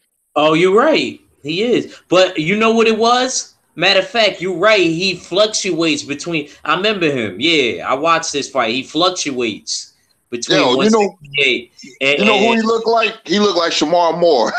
Yeah, that's exactly what he looked like. That's exactly what he looked like. Good comparison. He did his last fight. He fought at 68, but he said that he wants to fluctuate between the both to see where he's more comfortable at. When you're young, you can do that, man, but you can't mess with the weights. But what Stay Ready was saying, I don't know, man. Tabiti took a step back. He looked like garbage his last fight. I don't know, man. I got to see more against Tabiti, man. People, throwing his name around high on him, man, but not me, man. I got to see more. I'm not really impressed. Yeah, same here. That last fight, yeah, I was high on him until that last fight, but I don't want to live in the moment because it could have been just a bad style. But I'll see in his next fight. We're gonna see if he fixes anything. If he don't fix anything, then yeah, I'm with you. I'm done. And man, it's gonna be pretty interesting in light heavyweight because they're starting to get more talent in light heavyweight and cruiserweight is still the bottom. Hey, whilst we're on the subject of light heavyweights, there's a great amateur light heavyweight called Julio Cesar La Cruz. He's a Cuban, and he's got a hands down style, and he's a 4 times world champion. He's won, like you got the World Boxing Super Series. They've got like an amateur version, and he's won that 4 times for Cuba.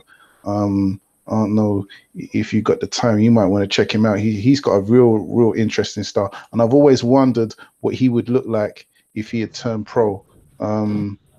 Because as you know, the amateurs and the pro game is completely different. So I'm not too sure how he would transition, but yeah, he's real nice. He's got a real distinctive style. I would say that he's got a style that's like a Roy Jones and a Pernell Whitaker kind of rolled into one. Now, I'm not saying that he's on their level. I'm not trying to say that he's the reincarnation of the two, but I'm saying that he's got a style that encompasses the two, and it's real. It's a real good style to watch. That's Julio Cesar La Cruz, man. I heard that name. Yeah, in fact, I might do a video. On it. Man, yeah, do one. I'm gonna make sure I watch it, and y'all make sure y'all subscribe to one of them ones. Hey, Kurt. Scrapbook Boxing said you remember when Smokey Bird Cooper was coming up? He said the hype he was getting when he was coming up as a Smoking Joe Robinson versus protege. Y'all Smoking Joe Frazier, y'all. Yeah, Smoking Joe Frazier. I don't know why I said. Yeah, I remember very well, man. People should go and watch Cooper Mercer. That was a classic fight, man. And Cooper versus Michael Moore. Watch those 2 fights, man. And Holyfield. He had Holyfield out on his feet. He was 1 punch away becoming heavyweight champion in '91 because he knocked Holyfield down. And I'm gonna tell y'all real quick what happened. And this old trainers, this from the old school. Holyfield had nothing left. So what Lou Duva did, he took a razor and cut Holyfield glove. So they had to change his boxing gloves, man, because Cooper was on the verge of knocking Holyfield out. Damn. Yeah, that was an old school tactic right there. You do that now, you're gonna get disqualified. You're gonna get Yeah, disqualified. exactly. They did it to Ali too. Ali was out on his feet because he played too much against Henry Cooper of England. Henry Cooper had a great left hook, and he decked Ali. Ali was out, and the bell rung, and Angelo Dundee cut his gloves too. Wait, Kurt, who is the guy that from the UK that dropped Ali and because Ali was messing around too much? That's what he's talking about. That's what he's talking about. Henry Cooper. And then he ended up beating the brakes off of him though. Yeah, Henry Cooper. He fought him twice, and he beat him both times. Henry Cooper. I ain't gonna lie. To me, nobody really nailed him like Joe. Smoking Joe caught him with a pretty good left hook, and Lucian Sonny Banks, man. Oh my God. I heard Angelo Dundee had the smelling sauce on the low. and the quarter had to bring Ali back. You know he did. Yeah, smell sauce. Yeah, that's true. Ali used to play a lot, man. Ali, but he had fun, and you're gonna be successful if you're having fun and you're comfortable. He used to play a lot, and he got caught with Cooper, and he didn't take a lot of fighters seriously.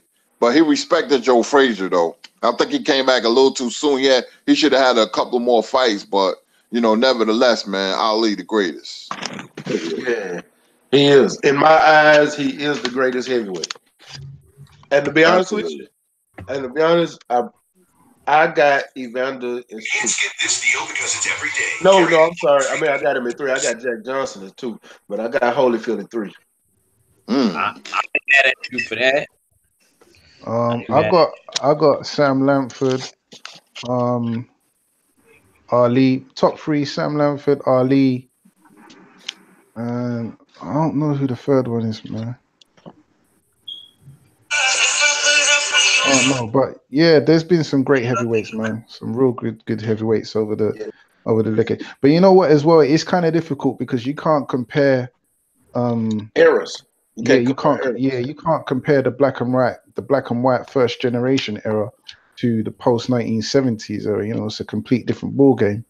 But yeah, you're right. I was big on Joe Louis, man. I was real big on Joe Louis, man, because he might have been the best offensive fighter that ever graced the ring, man. Because you got to remember something. The top 100 punches of all time in the last 80 years, they got him at number 1. When Joe Louis hit you, you did funny things in the ring. When he hit Braddock, he made Braddock do a 360. And you can go back and look at Joe Louis knockouts, man. It looked like they was contortionists, man. They used to fall funny, and they used to fold up like cheap tent chairs and everything, man. Joe Louis was deadly. He had the 6-inch left hook, man. Deadly puncher. Plus, he cracked somebody's vertebrae, Max Smelling vertebrae. I've been going back watching some of his fights because I just watched last week. I watched the Jersey Walcott fight. Jersey put Lewis on his ass twice. That was a hell of a fight. I thought Walcott won the first fight. He got cheated. Yeah, he did. He won that first fight. That was the fight I watched because the second fight, it was a good fight too. But the first fight, he dropped Lewis twice, like early round. He dropped him in the first round and then dropped him again in the 4th. But then it was from then on where they was actually kind of going back and going at it. And Walcott won some rounds. He was taking Lewis punches and dishing them out to Lewis. That was a great fight. Sure was. Unfortunately, guys, I will not be watching those fights. My uncle, be it from Camden, played those out.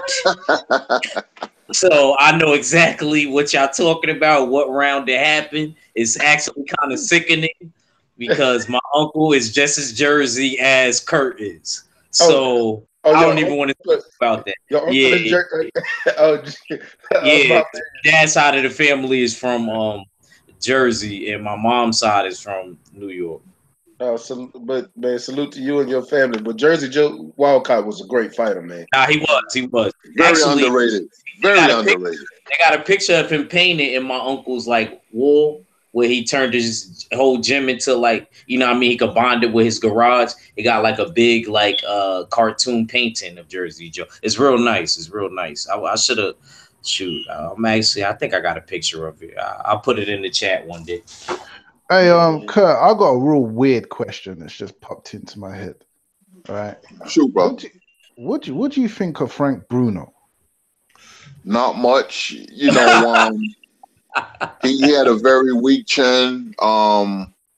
He wasn't mentally strong. I hate to Agreed. say that about fighters because any fighter that get in the ring and risk their lives, man, deserves kudos, man. But to be honest with you, I've seen him get knocked out by Tim Witherspoon, Mike Tyson, Lennox Lewis. He didn't. Certain fighters don't react well when they get hit. They become discombobulated mentally and physically, and he was just one of those fighters. That's all I have to say. I don't think much about Frank Bruno. Yeah, well, he did have some mental issues, and he was he did go to a mental institute. It was kind of national news. So yeah, that kind of co-signs what you're saying. Hey, so I got a question for the panel since we are on British heavyweights. So Dillian White posted on his Twitter yesterday, and I'm for to read this. He said Anthony Joshua saying that he doesn't want to fight Fury because he don't have any belts. After AJ beat Klitschko when Tyson was fat and out of shape, he was calling him out, but didn't say anything about Wilder, even though he was sitting at the fight with his WBC belt. But now Fury is back and fit, and he's not interested. I think AJ don't want to fight either one of them. Dillian White, Gypsy King, real fighting man, and will fight anyone. AJ not a real one. Troy, bet he don't fight Dillian White either after he trumps up Donkey, who he's talking about Chisora. What are y'all thoughts on that? Yeah, man. Let me go. Let me get it because I've been kind of quiet, man. Yeah, you have. I gotta say this, man. This dude, Anthony Joshua, man, he moved like the motherfucking Secret Service, man. He only attack when he under pressure, man. And right now, man, the dude is under pressure, man. He know that he won't be able to catch Tyson Fury the way Wilder did, man. Tyson Fury will box that boy ears off, man. Easy. You know what I'm saying? And we already know, man. He trying to get this Dillian White fight next, man. That's why I hope Chisora spark him out. You know what I'm saying? I want to see Chisora get a win, man, against Dillian White, man, because Dillian White kind of on his high horse, and he got Eddie Hearn putting the battery in his back. Now he making all this money and these pounds or whatever. You know what I'm saying? So I just want to see, man. I just want to see AJ get shut down, man, so he can come back to reality, man. Because it's all this week has been for him is trying to clean up the shitstorm, man. This is damage control, bro. But the damage has already been done to this, man. You know what I'm saying? You fucked up. People are never gonna forget the $50 million. People gonna always have that clip of you saying you will fight Wilder for $50 million. You will go down in history as the softest heavyweight because there's no other heavyweight that has turned down a $50 million payday. Mike Tyson never done it. Lennox Lewis never done it. None of these guys never done it. In 20 years. Not even a 10, no fighters has not even turned down a $10 million payday. Exactly. So 10 years from now, when we talking about the next heavyweights and the up and comings, and just how Evander Holyfield and Riddick Bowe and Lennox Lewis was all at the fight, that's gonna be you and Deontay Wilder. And they're gonna be like, hey man, you remember when you turned down that $50 million and you didn't fight me, bro? That's gonna be Anthony Joshua, man. You know what I'm saying? And that's all I got, man. That was a good point, 503. That was a good point that you made, though. When they older, and then they said, hopefully Joshua will really fight him, because if not, he gonna be looking like Roy Chocha. Excuse my language, ladies out there. I'm just saying. Man. Even if he do fight him, bro, you still not gonna get that bag. People are gonna always remember that. Like, why didn't you take the 50 million? And that's what dudes is running from. You all these dudes over there in the UK, and that's why I respect one of them ones, man. But these major platforms over there in the UK, man, we know who they is. We're not gonna say their name though. I'm gonna say it. Edge Notes. Edge Notes, where you at? We want the smoke. We want. Hey man, hey. You see the thing about Edge Notes? Yeah, I've never spoken to the guy here, but even in the UK, Edge Note gets that work, man. The man they go in on Edge Note. I've seen him get torn apart. And yeah, I've never spoken to the guy. I ain't got nothing against him. But yeah, I've seen him say some left, some way out there things, and yeah, I've seen him get torn apart on the UK side of the game. But yeah, he is what it is, man. Some people just have their opinions, innit? But you just can't be blowing hot air. You can't, Yeah. man. You gotta have receipts, as we say over there. Exactly, man. And that $50 million receipt, bro, will never go away. That is gonna haunt you for the rest of your career. I don't give a damn what you do. You know what I'm saying? That shit's gonna haunt you, man. But this is the crazy thing. This is the whole point I wanted to ask y'all that for.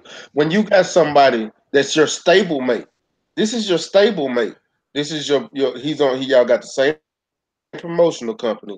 You sparred with him, you've boxed him, and he's sitting here telling the world that you're scared of Fury and Wilder. That's telling, man. That's your own countryman too, and he comes out after your interview on First Take and after your interview on all the ESPN platforms. He come out and tell the world that you're scared of these guys. Your only reason you calling out because they're making you look bad in the public. But even when it comes down to the fight, basically you still going to offer them shit contracts so you don't have to fight them, because that's basically what I took from that. Dillian White's scary too. You scared of people too. But I played off a little bit better. But you don't act like you wasn't dunking Uncle Louis Ortiz. Don't act like it. Don't act like it, bro. But I do agree. I do agree with what you're saying, Matt. Don't think that I'm disagreeing with you. It is sad that your own stablemate, somebody from your side, is saying that. But let's not be. Come on now, Dillian the Lycan White. Let's tell the truth. Let's tell the truth. We know that, but see about him, he actually fight next week, so I'm not even gonna bring that up. He got to fight right now. Anthony Joshua don't. Anthony Joshua goes on live TV yesterday, and he calls out Deontay Wilder. He said that's the fight that he wants. This is my whole issue with that entire call out. You calling him out. But this dude, it's been 2 weeks since Deontay Wilder had a fight. Why haven't y'all said y'all said y'all was ready to negotiate the day after the fight, and he said he's willing to negotiate after that fight, but y'all haven't sent an offer sheet, you haven't sent a term sheet, you haven't even sent over a contract for them to look at to see if they even want to accept it or not. You've come out in the media and talked, but you haven't said one word about this fight, about sending any kind of offer sheets, anything. All y'all doing is running your mouth. So what's the point of even calling him out? All you got to do is send a contract, send a term sheet, even send an offer letter, send an email, start the negotiations. They haven't even started negotiations. Y'all just running your mouth. So what's the point of running your mouth? Hey man, it's frustrating. It's frustrating. There's a lot of fights that could happen that are not happening. And I was just going over something the other day when what's his name? Indongo, he beat a guy called Trojanowski, and he beat Ricky Burns. He beat Ricky Burns in April 2017, right? And then you had Terence Crawford, who beat Diaz in May. Now, both of these, I think Ndongo called out Crawford, and the fight happened in August. That's 4 months. You understand what I'm saying? So that just shows you that if two people want to fight, the fight can happen. Yeah. And it's not just this AJ Wilder thing. I mean, that's just one fight that everybody wants to see, but it's the entire welterweight division. The middleweight division is absolutely stacked with great fighters, and none of these guys are fighting each other, and it's frustrating, man. Lightweight, junior. I mean, the lightweight division, super lightweight division. But super lightweight is in a super series, but you still got people ducking smoking super lightweight because you got and this is 503. This is one of my problems with Maurice Hooker, is because when Regis called you out, you wouldn't even fight Regis. Right. And that was before the super series. And then when he got in the super series, you want to say something, but he told you jump in the super series so you can get him. He wouldn't even jump in the super series, but you're a belt holder. That's one of my issues with Maurice Hooker. But I'm actually for the start trying to get behind him. I want to see what he's going to do and if he's going to start taking some of these fights serious now. But yeah, No, man. that's my issue. You got all these folks ducking. I think that's Eddie Hearn, man, and he trying to divide and conquer, man. See, he pounced on Hooker when he was still green or whatever, man. But I gotta see Maurice Hooker fight some of these guys, man. You know what I'm saying? You got that belt, man, so you gotta make something shake, bro. Period. You know what I'm saying? You from Texas, and it's still the same thing. We gotta be objective here. You have to step up and fight some of these other champions. Period. You know what I'm saying? Earl doing it, the Charlo's trying to do it, Prograve's trying to get his claim at 140. So it's the same thing apply to you too, bro. And I'm glad you on that type of time, stay ready, because I'm on that type of time too. You know what I'm saying? Yeah, I really am, because I just like that's the whole point of the LWBC. We just want the best to fight the best at the end of the day. All this ducking and everything has to stop. And don't get me wrong, I love this sport of boxing. I love to watch when you fight. But eventually we're gonna have to see these fights. Eventually. You can't run forever. So why Ramirez? I think after Maurice Hooker fight with Alex Acedo, I think they trying to make that fight happen. If they make that fight happen, I would love to see that fight. I swear I'd love to see that fight. That's a real fight at the super junior middleweight position. Seeing Jose Ramirez against Maurice Hooker. Because who do you think will win that, Mac? In 503? I'm gonna tell you this. This is what I'm gonna say. Because I like Jose Ramirez, but I think if Maurice Hooker go in there with his mind right and fight him like he did Alex Acedo, minus the knockdown, and stick with his jab, manage the distance, and keep Jose Ramirez off of him because he got the reach advantage. Oh, he can win that fight. And that nigga like Spider-Man. Yeah, he can win that fight easily. He really could. But I know Jose Ramirez is gonna get inside of him. It's what he do when it becomes an inside fight on who wins that fight. Once it becomes an inside fight, if you can't get him off of you, yeah, you're gonna lose, and it ain't even gonna be close, and you're gonna probably lose in spectacular fashion. Cause that boy keep coming, Jose Ramirez, and he don't get tired. He throws enough punches. I'll tell you that now. Exactly. What you think, 503? Yeah, man. Yeah, I'm here. I'm just driving though. I had to take myself off. Oh yeah. Man, I think Hooker he can outbox him, man. But if you get in the slugfest with that Mexican man, he gonna be hot tamales, man. You know what I'm saying? That's just the way that is, man. He go be in trouble, man. You gotta be smart, outbox him and go to the body. Try to take his ties from underneath him. You know what I'm saying? But if he don't do that, then shit, it's gonna be a long night for Hooker, man. He already got dropped before, so you know what I'm saying? He gonna have to bounce back. You know what I'm saying? But I haven't heard from RoughHouse in a while. What you think, RoughHouse? I see RoughHouse, but is he listening? Yeah, we looking at you. Hey man, hey, my bad, bro. Hey, I had to get my daughter out of school, man, and I kind of jumped in on the back end of the conversation, so I'm not really sure what the topic is right now. No, we were saying, what do you think? He said they're trying to make a fight with Maurice Hooker and Jose Ramirez, and we was talking about how you think that fight will go. Or you think wins that fight? Hold up, say it again. Between who? Maurice Hooker and Jose Ramirez. Hey, bro, I'm sorry, man. I must be going through a bad spot because it sounds like you're doing the Matrix right now. It might be my signal. Can y'all hear me on the panel? Yeah, I can. Can you hear me now? Man. Yeah, it's better now. I think I'm in a better spot. I said, what do you think happens with Maurice Hooker and Jose Ramirez, and who wins that fight if they make this fight happen? I think that boy Maurice Hooker is going to do what he did last fight. He's going to keep Ramirez on the end of that jab, and with that 1-2, that 1-2 was the turning point.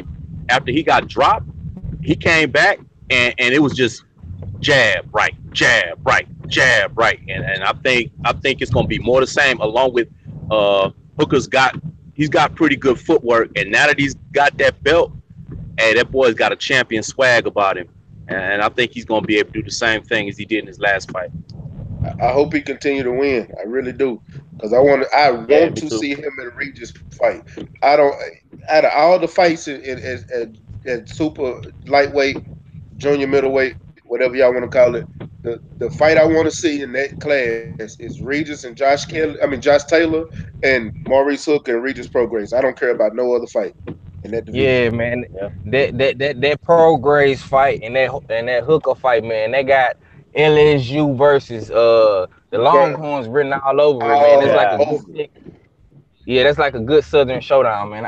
I love to see shit like that, bro. yeah. Like it kind of remind me of the Hatley and Charlo fight, man. But we Yeah. all know what happened with Hatley. You know what I'm saying? Oh Oh man, man, I brought that up the couple days ago too, man. That was a good knockout for Janelle. That was a good knockout. for real. Hey, Kurt Sugar, what Yeah, do you man. think about that Ramirez and Maurice Hooker? What do you think? Well, like Ack said, man, if Ramirez get inside, he's gonna do damage to Hooker because he likes to bang. Hooker has to box him. It's the quintessential boxer versus puncher. Hooker, he should use his reach, keep Ramirez, hit him with tail end punches.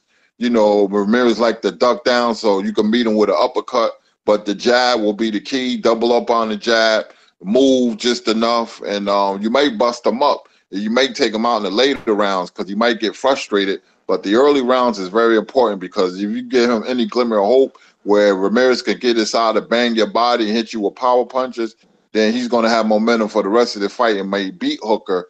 But Hooker, if he box him, he can do a lot of damage, man, and take him out in the later rounds. It's a close fight. I'm going to go Hooker, but I wouldn't be surprised if Ramirez won, but I'm going to stay with Hooker. The same thing I said. That same thing I said. Man. Yeah. Anybody else got anything else? Let me see what they saying in the chat. I don't know what the hell just happened. Okay. So hey Lawrence, I sent you a link, but Lawrence says Linares and Algiers are fighting on the Big Baby Andre card January 18th. They're auditioning for the Hooker fight in March and April. Linares gonna move up to 140, and Algiers, I don't know. So, what matter of fact, I got a question for y'all before we get off because this is the last topic of the day. So, your thoughts on Big Baby Miller? Do y'all even put him as a top 10 heavyweight right now? And I'm gonna tell you why I asked that question because Jarrell Big Baby Miller hasn't fought any undefeated fighters. He hasn't really fought any top heavyweights. So Uh, he's undefeated, but who has he really fought to even put him in that position and be in the top 10? And do you think that he can fight? Do you think he can beat any of the top tier heavyweights? Because he uh, hasn't fought any top contenders. I got it. For me, it's real simple. It's really not complicated. In the heavyweight division, you have the top four, and then everyone else is B class. So B class consists of Chisora, White, Big Baby. Brazil, I'd actually put a C class, but you can throw him in there with the B class if you like. But all these guys that I'm classifying as B class, in the 90s, they would be C class. And that's it. Big Baby, he's on the same sort of level as Chisora, White, and all them guys there.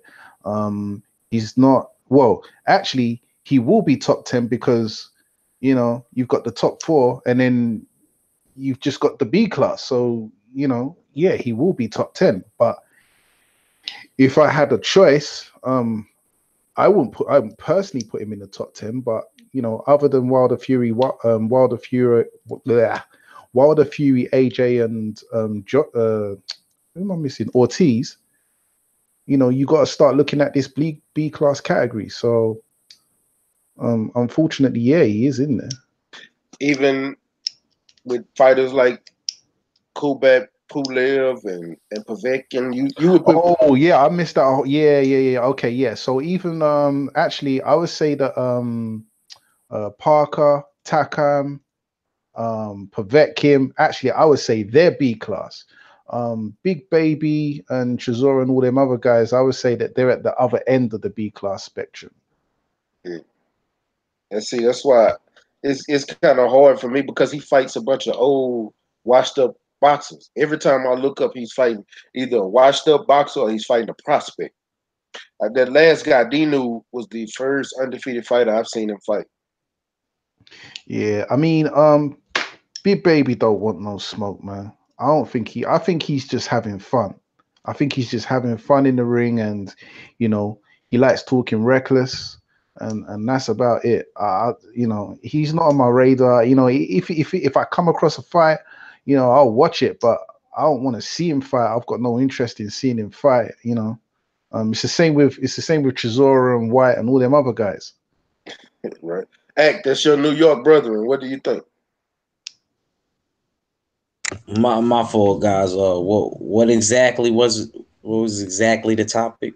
We talking about Big Baby Miller, and is he in your top 10 as far as heavyweights right now? Because he hasn't really, to be completely honest, hasn't fought anybody. Period. He fought. If he is in my top 10, that means he's number 10, literally number 10.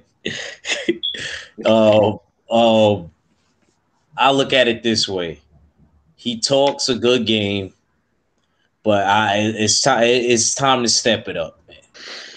It's But step it up to who though? Who's he gonna face? I mean, give me. I'll take anybody. I'll take the Juggernaut. That's how desperate I am for him to do something. I'll take anybody. Shoot, we might have to pull one of them prospects up earlier than they need to be. We might look, man. We might have to even take a Daniel Dubois. Nah, he might get smoked out. But yo, man, like I just need to see. Come to think of it, that might be a good fight. But Daniel Dubois versus Joe Joyce and Big Baby. The Juggernaut versus Big Baby. That might be a good fight, but I think Big Baby Miller. No doubt. Yeah, Big Baby Miller. He should do the job, but it might be a good fight. You never know. I think it'll be a good. I think it's more of a good fight for Joe Joyce than the other way around. Yeah, what do you think about it, RoughHouse? I don't have him in my top 10 yet, and I'm serious, man, because you know what, he's got to go through Tomato Can Alley to me, and Tomato Can Alley is White, Takam, Chisora, David Price, all of them. He hadn't fought any of those caliber of cats, and kind of to piggyback off Wunademones was saying, I don't think there is a B level. I think there is a first tier, then a second tier, but there's a wide gap between that first tier and that second tier. There aren't any other heavyweights after you get past the four horsemen. I don't have B grades for any of those heavyweights. They're C grade or worse to me, But well, you got a few of them coming up. You got Hasim Rockman's son. You got Hasim Rockman's son coming up. He's looking nice. I would love to start seeing him getting some better fights. FL Jogba coming up. Daniel Dubois coming up. You got a few of them coming up that's starting to look good, and honestly, I think they can go through that second tier and kind of wash. All three of them guys that I just named can go through and wash the second tier. But you do have questionable fighters. It's going to be hard fights. Brian Jennings is going to be a rough fight. Kubrat Pulev is going to be a hell of a rough fight. Huey Fury might be probably. It could go either way because you never know. But I'm not impressed at all with Huey Fury. I'm not impressed at all with Huey Fury. You never know. He got an awkward fighting style like his cousin. So you never know what kind of fight he can make it happen. It can be a rough fight. It can be an easy fight. What you think, Kurt? Right. Well, it's Jarrell Miller. I don't think much of him, but I don't think much about the heavyweight division. He could have fought Kubrat Pulev. but he didn't want to. He didn't want to go over to Bulgaria. He can if this trainer is good enough and he fights a certain style, he can make some noise. Not because he's good, but because there's a talent gap after Joshua. There's a big talent gap to Khan Parker, and you got the young guys coming up like Jagba, and Joyce and Dubas. Because he can use his weight to advantage. If he gets inside, he doesn't hit hard, but he does throw a lot of punches. I give him credit for that. He can push you back because these heavyweights don't know how to fight on the back foot. So he can push you back and overwhelm you with volume punches. But I don't know how good his chin is or his grit and determination. But if he fights a certain way, that weight he carries can be to his advantage because he is athletic and he carries the weight very well. So it remains to be, it remains to be seen about Jarrell Miller. It's just, this is probably the worst crop of heavyweights I've seen, even worse than the 80s. But, that's another story. But, I want to see him fight the winner of Brian Jennings and Oscar Rivas. That's not a gimme for Jennings. Rivas can fight. He had an eye injury. He can beat Jennings, man. Don't be surprised if Jennings loses next fight. I believe that's in January. So he should fight the winner of Oscar Rivas and Brian Jennings.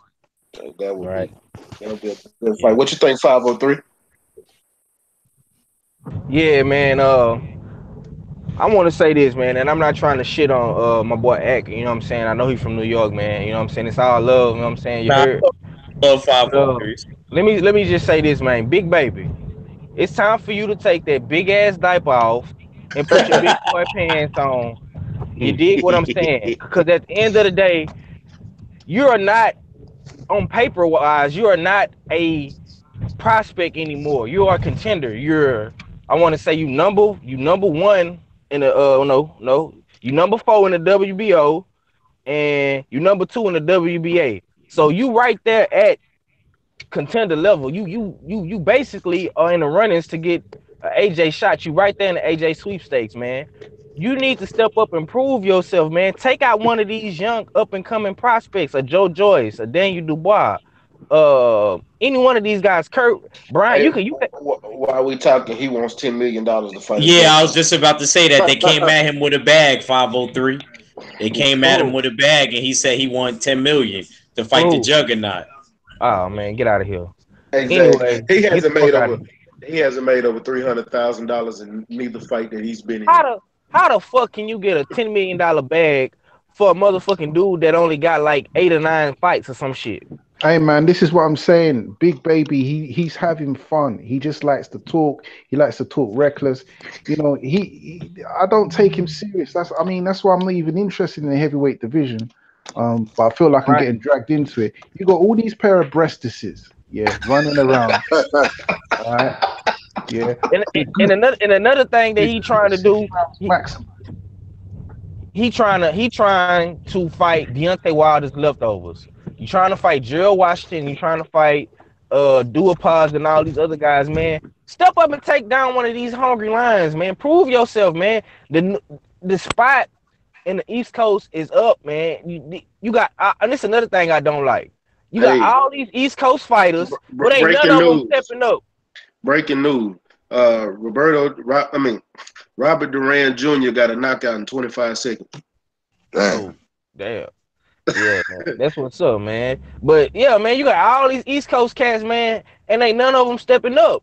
That's why I'm asking, ACK and Kurt, who gonna be the king on the East Coast? Because I'm tired of all these other fighters going to Brooklyn to fight when you got all these dudes from there that ain't stepping up to make themselves king. I don't want to see the Charlos going back to Brooklyn no more. No disrespect to you, ACK and Kurt. I don't want to see that no more. I don't want to see Earl come to Brooklyn. I want them dudes right down here in Texas, man.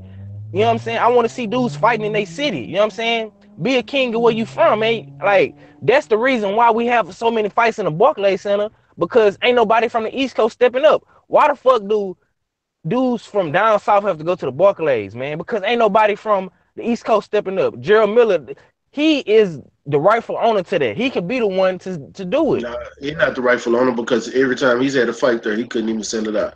But Deontay because Wilder sold it. yeah, because he not fighting nobody. Stay ready. That's the thing. That's what I'm saying. Yeah. He is the rightful owner because he's from Brooklyn. But you're not taking your throne because you're not fighting nobody. You are Daniel Jacobs, and Yep. and you dudes gotta act dog. Y'all gotta say something about that, dog. I can't knock Daniel Jacobs because Daniel Jacobs has fought some of the top heavyweights. He fought Triple G. He fought Matt Selecki. He fought Deverenchenko. He's actually fought some of the top fighters in middleweight. But I like Danny, Sean but Porter, where's Sean Porter from? he need huh? What? Sean Porter, isn't he from the East Coast? Yeah, he's from Ohio. You gotta ask Junior the truth about that, man. Yeah, We see, don't Sean know. Porter is another guy that's fought a lot of people as well.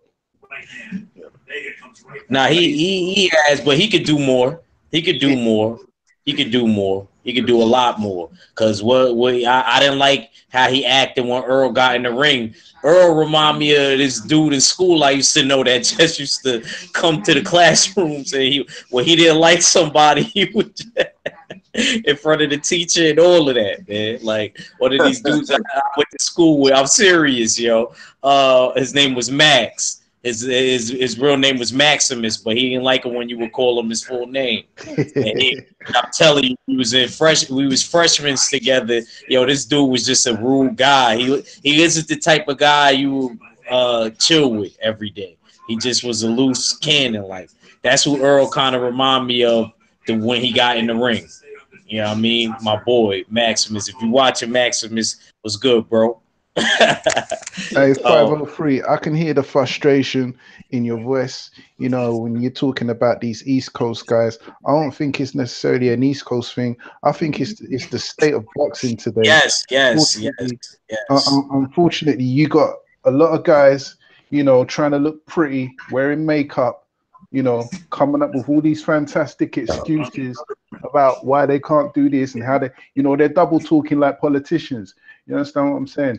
This is boxing today is all about politics, man. It's entertainment, the sweet science, and it's politics. Unfortunately, it is what it is. I propose that, you know, some hedge fund pulls their money together and buys out all these sanctioning belts and creates a league system whereby everybody has to subscribe and you don't get to choose who you're going to fight. You are going to fight whoever is due next, you know? But until then, this is what we got, man. This is it.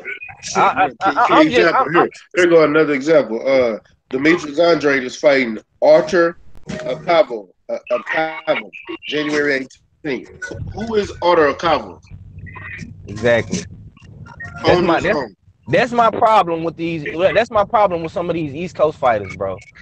Y'all let dudes from Philly, Danny Garcia, and I know that's the East Coast thing, but you let a Philly cat come and sell out the Barclays. You know what I'm saying? You let Deontay Wilder come sell out the Barclays. You let Errol Spence get the most views in Coney Island or wherever he fought Bundu at. Y'all dudes should be. Yeah, I think that was in Coney Island. Yeah, that's in Brooklyn. Y'all should be feeling some type of way about this, bro. Like, why y'all letting these dudes piss on y'all territory like that, man? And that's why I'm frustrated, bro. You know what I'm saying? But I understand what you're saying, one of the ones. You're absolutely right, man. And that's all I got, man. It's crazy. And who was that in the background? I don't know. I think that's on X side. Kurt, what you planning? What you planning on over there? Okay, what you say? I said, what you planning on over there? No, they ain't doing nothing, man. I'm just listening to on, you know, everybody's opinion, bro. Good old boxing talk. Right on. Y'all not watching these undercards? I'm about to. Yeah, I'm about to because I was for the call it short, and I was gonna go ahead and get some last words from everybody, man. Yes, sir. Yeah, I'm gonna start out. Go ahead, stay ready. No, I was gonna start off with you, Kurt. You can go ahead. Hey, man, you know, I love talking boxing, man. I'm passionate about the sport. Been watching boxing since 1974, 75, man. I know the sport. I respect you brothers' opinion, man. I'm still learning as well, man. It's nothing like boxing, man. You can play football. You can play basketball. You can't play boxing. You know, peace to you, brothers. Peace to the chat for spending your time. And, you know, stay ready, man. You know, you got a good channel going on, man. I will continue to support you. You know, everybody enjoy the fights this weekend. Man, salute to you, Kurt. What about you, Ack? Go ahead, man. Well, first off, you ain't gotta get ready if you stay ready. Now I'm just joking. Hey, that's what's up. You should have kept that. That's what I say. Yeah, that's what he said. That's why I was joking with him. Yeah, I say that in every video. That's what. Oh, yeah, man. It was always a pleasure talking to y'all. RoughHouse Boxing, 503, one of them ones, of course, Big Kurt, and 503, the Young Lion.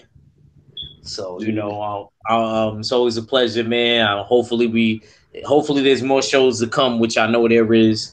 I'm about to try to tune into this ESPN Plus app, watch some of these Ubers before the main event start. Now I'm just joking. They seem like pretty decent Ubers. Yeah, man. Hey, Fanon just went live too. Yeah, RoughHouse, you go ahead, man. Give me your last words, man. Hey, that's what's up. Hey, once again, I appreciate the homeboy Stay Ready, man, for letting me on. He didn't know me from the local Uber driver, but he still showed love and reached out and let me on. So I appreciate that. Hey, everybody that's on the panel, Kurt Sugar, 503, one of them ones. I don't know if I left anybody out. ACK Reach, and I just want to say, ACK, you really starting to sound like a New Yorker. Hey, but y'all already know what it is. I am that boy Box, and y'all like that good boxing talk, breakdowns, predictions, updates, all of that. Make sure y'all stop by the house, RoughHouse Boxing TV. Just wipe your feet, close the door behind you, man. Right on. One of them ones. Let me get some last words from you, bro. Always been a foul child. I've listened to some big L. Yo, listen, stay ready, man. Respect for let me on your panel to talk that good boxing. I'm not gonna hold up the line. It was a good conversation. We got to do this again. I appreciate everyone on the panel. Kurt Sugar, New York in the building, man like 503, RoughHouse. It's always good to chop it up and talk that boxing, you know. Salute to everyone in the chat. La La D, that's my girl right there. Main event, all you guys there that you know, if you've hollered at me and I haven't said hello back, it ain't nothing personal. You know what I mean? I'm gonna keep it pushing, and yeah, let's do this again soon, man. I sure will, bro. We're gonna do this again soon, man. My Texas brother in 503. Go ahead, bro. Yeah, man. Salute to the whole panel, man. Salute to everybody in the chat. Shout out to my boy Ack Reacher, man. New York City, my boy Big Kurt Sugar, Jersey. I'm from Newark, Jersey, man. You know what I'm saying? Shout out to you, one of the ones, man, my UK brethren. Shout out to my boy Macc, man. You ain't gotta you know, you ain't gotta fuck with us right now, man. But when we on the come up, man, don't be fucking with us when everybody is at 1,000+ subscribers. You know what I'm saying? We on the come up right now, man. Me and my H-Town brother, man. We got some big things coming, man. We're gonna definitely stay consistent with this thing, man. I'm finna get my whole little setup so y'all boys can show me how to do the Google Hangout Live, man, and hopefully we can have some of these chats on my platform or whatever, man. But I want to just say, man, enjoy this weekend of fights, man. Don't try to fall. Don't go to sleep on these fights. You know what I'm saying? I know they boring and they shitty, but next week, man, you can be ready, cause it's going down. You know what I'm saying? H-Town hard hitters will be back in the building, man, for them lines on, man. You know what I'm saying? You know what I'm saying? So y'all be on the lookout for that, man. And follow me at 503 Line, man. I want everybody to subscribe to my channel if you haven't already. You know what I'm saying? Go to Smoke City Mobcast, subscribe there, follow us on Instagram, follow all my brothers on Instagram, Stay Ready TV. Got a banging ass Instagram. I love my boy Intro. He got the Boss Hog Outlaws on that hoe. You know what I'm saying? Outside in this hoe, you know what I'm saying? But that's all I gotta say, man. R.I.P. to my boy Mud, because that's my intro. You know what I'm saying? That if y'all ever want to know why I picked that song as intro, that's a friend of mine that killed himself in 2014. And I always said if I ever did anything that I'm gonna use him as as an intro or something like that. So that's why my intro is the way it is. Man, I salute to everybody on the panel. Salute to the almighty LDBC, man. Make sure y'all check out the Smoke City Modcast every Wednesday night at 8 o'clock Central, 9 o'clock Eastern time. Make sure y'all go check that out. Get the app, the LDBC app, if you haven't got it already. Man, y'all, if y'all haven't, smash that like button in this hole. Make sure y'all smash that like button to help with the visibility of the show. Subscribe if you haven't already. And if you are subscribed, make sure you hit that bell icon so you can stay updated to my new content and get the notification, man. Be a part of the notification gang in this time. Man, I appreciate everybody on the panel for coming and talking boxing with me today. I appreciate for everybody in the chat that sat here and listened to us talk boxing and participated. I appreciate everybody for coming through. And y'all know what it is, man. It's Mac with Stay Ready Boxing TV. You ain't got to get ready if you stay ready. One. Already. Peace. Peace.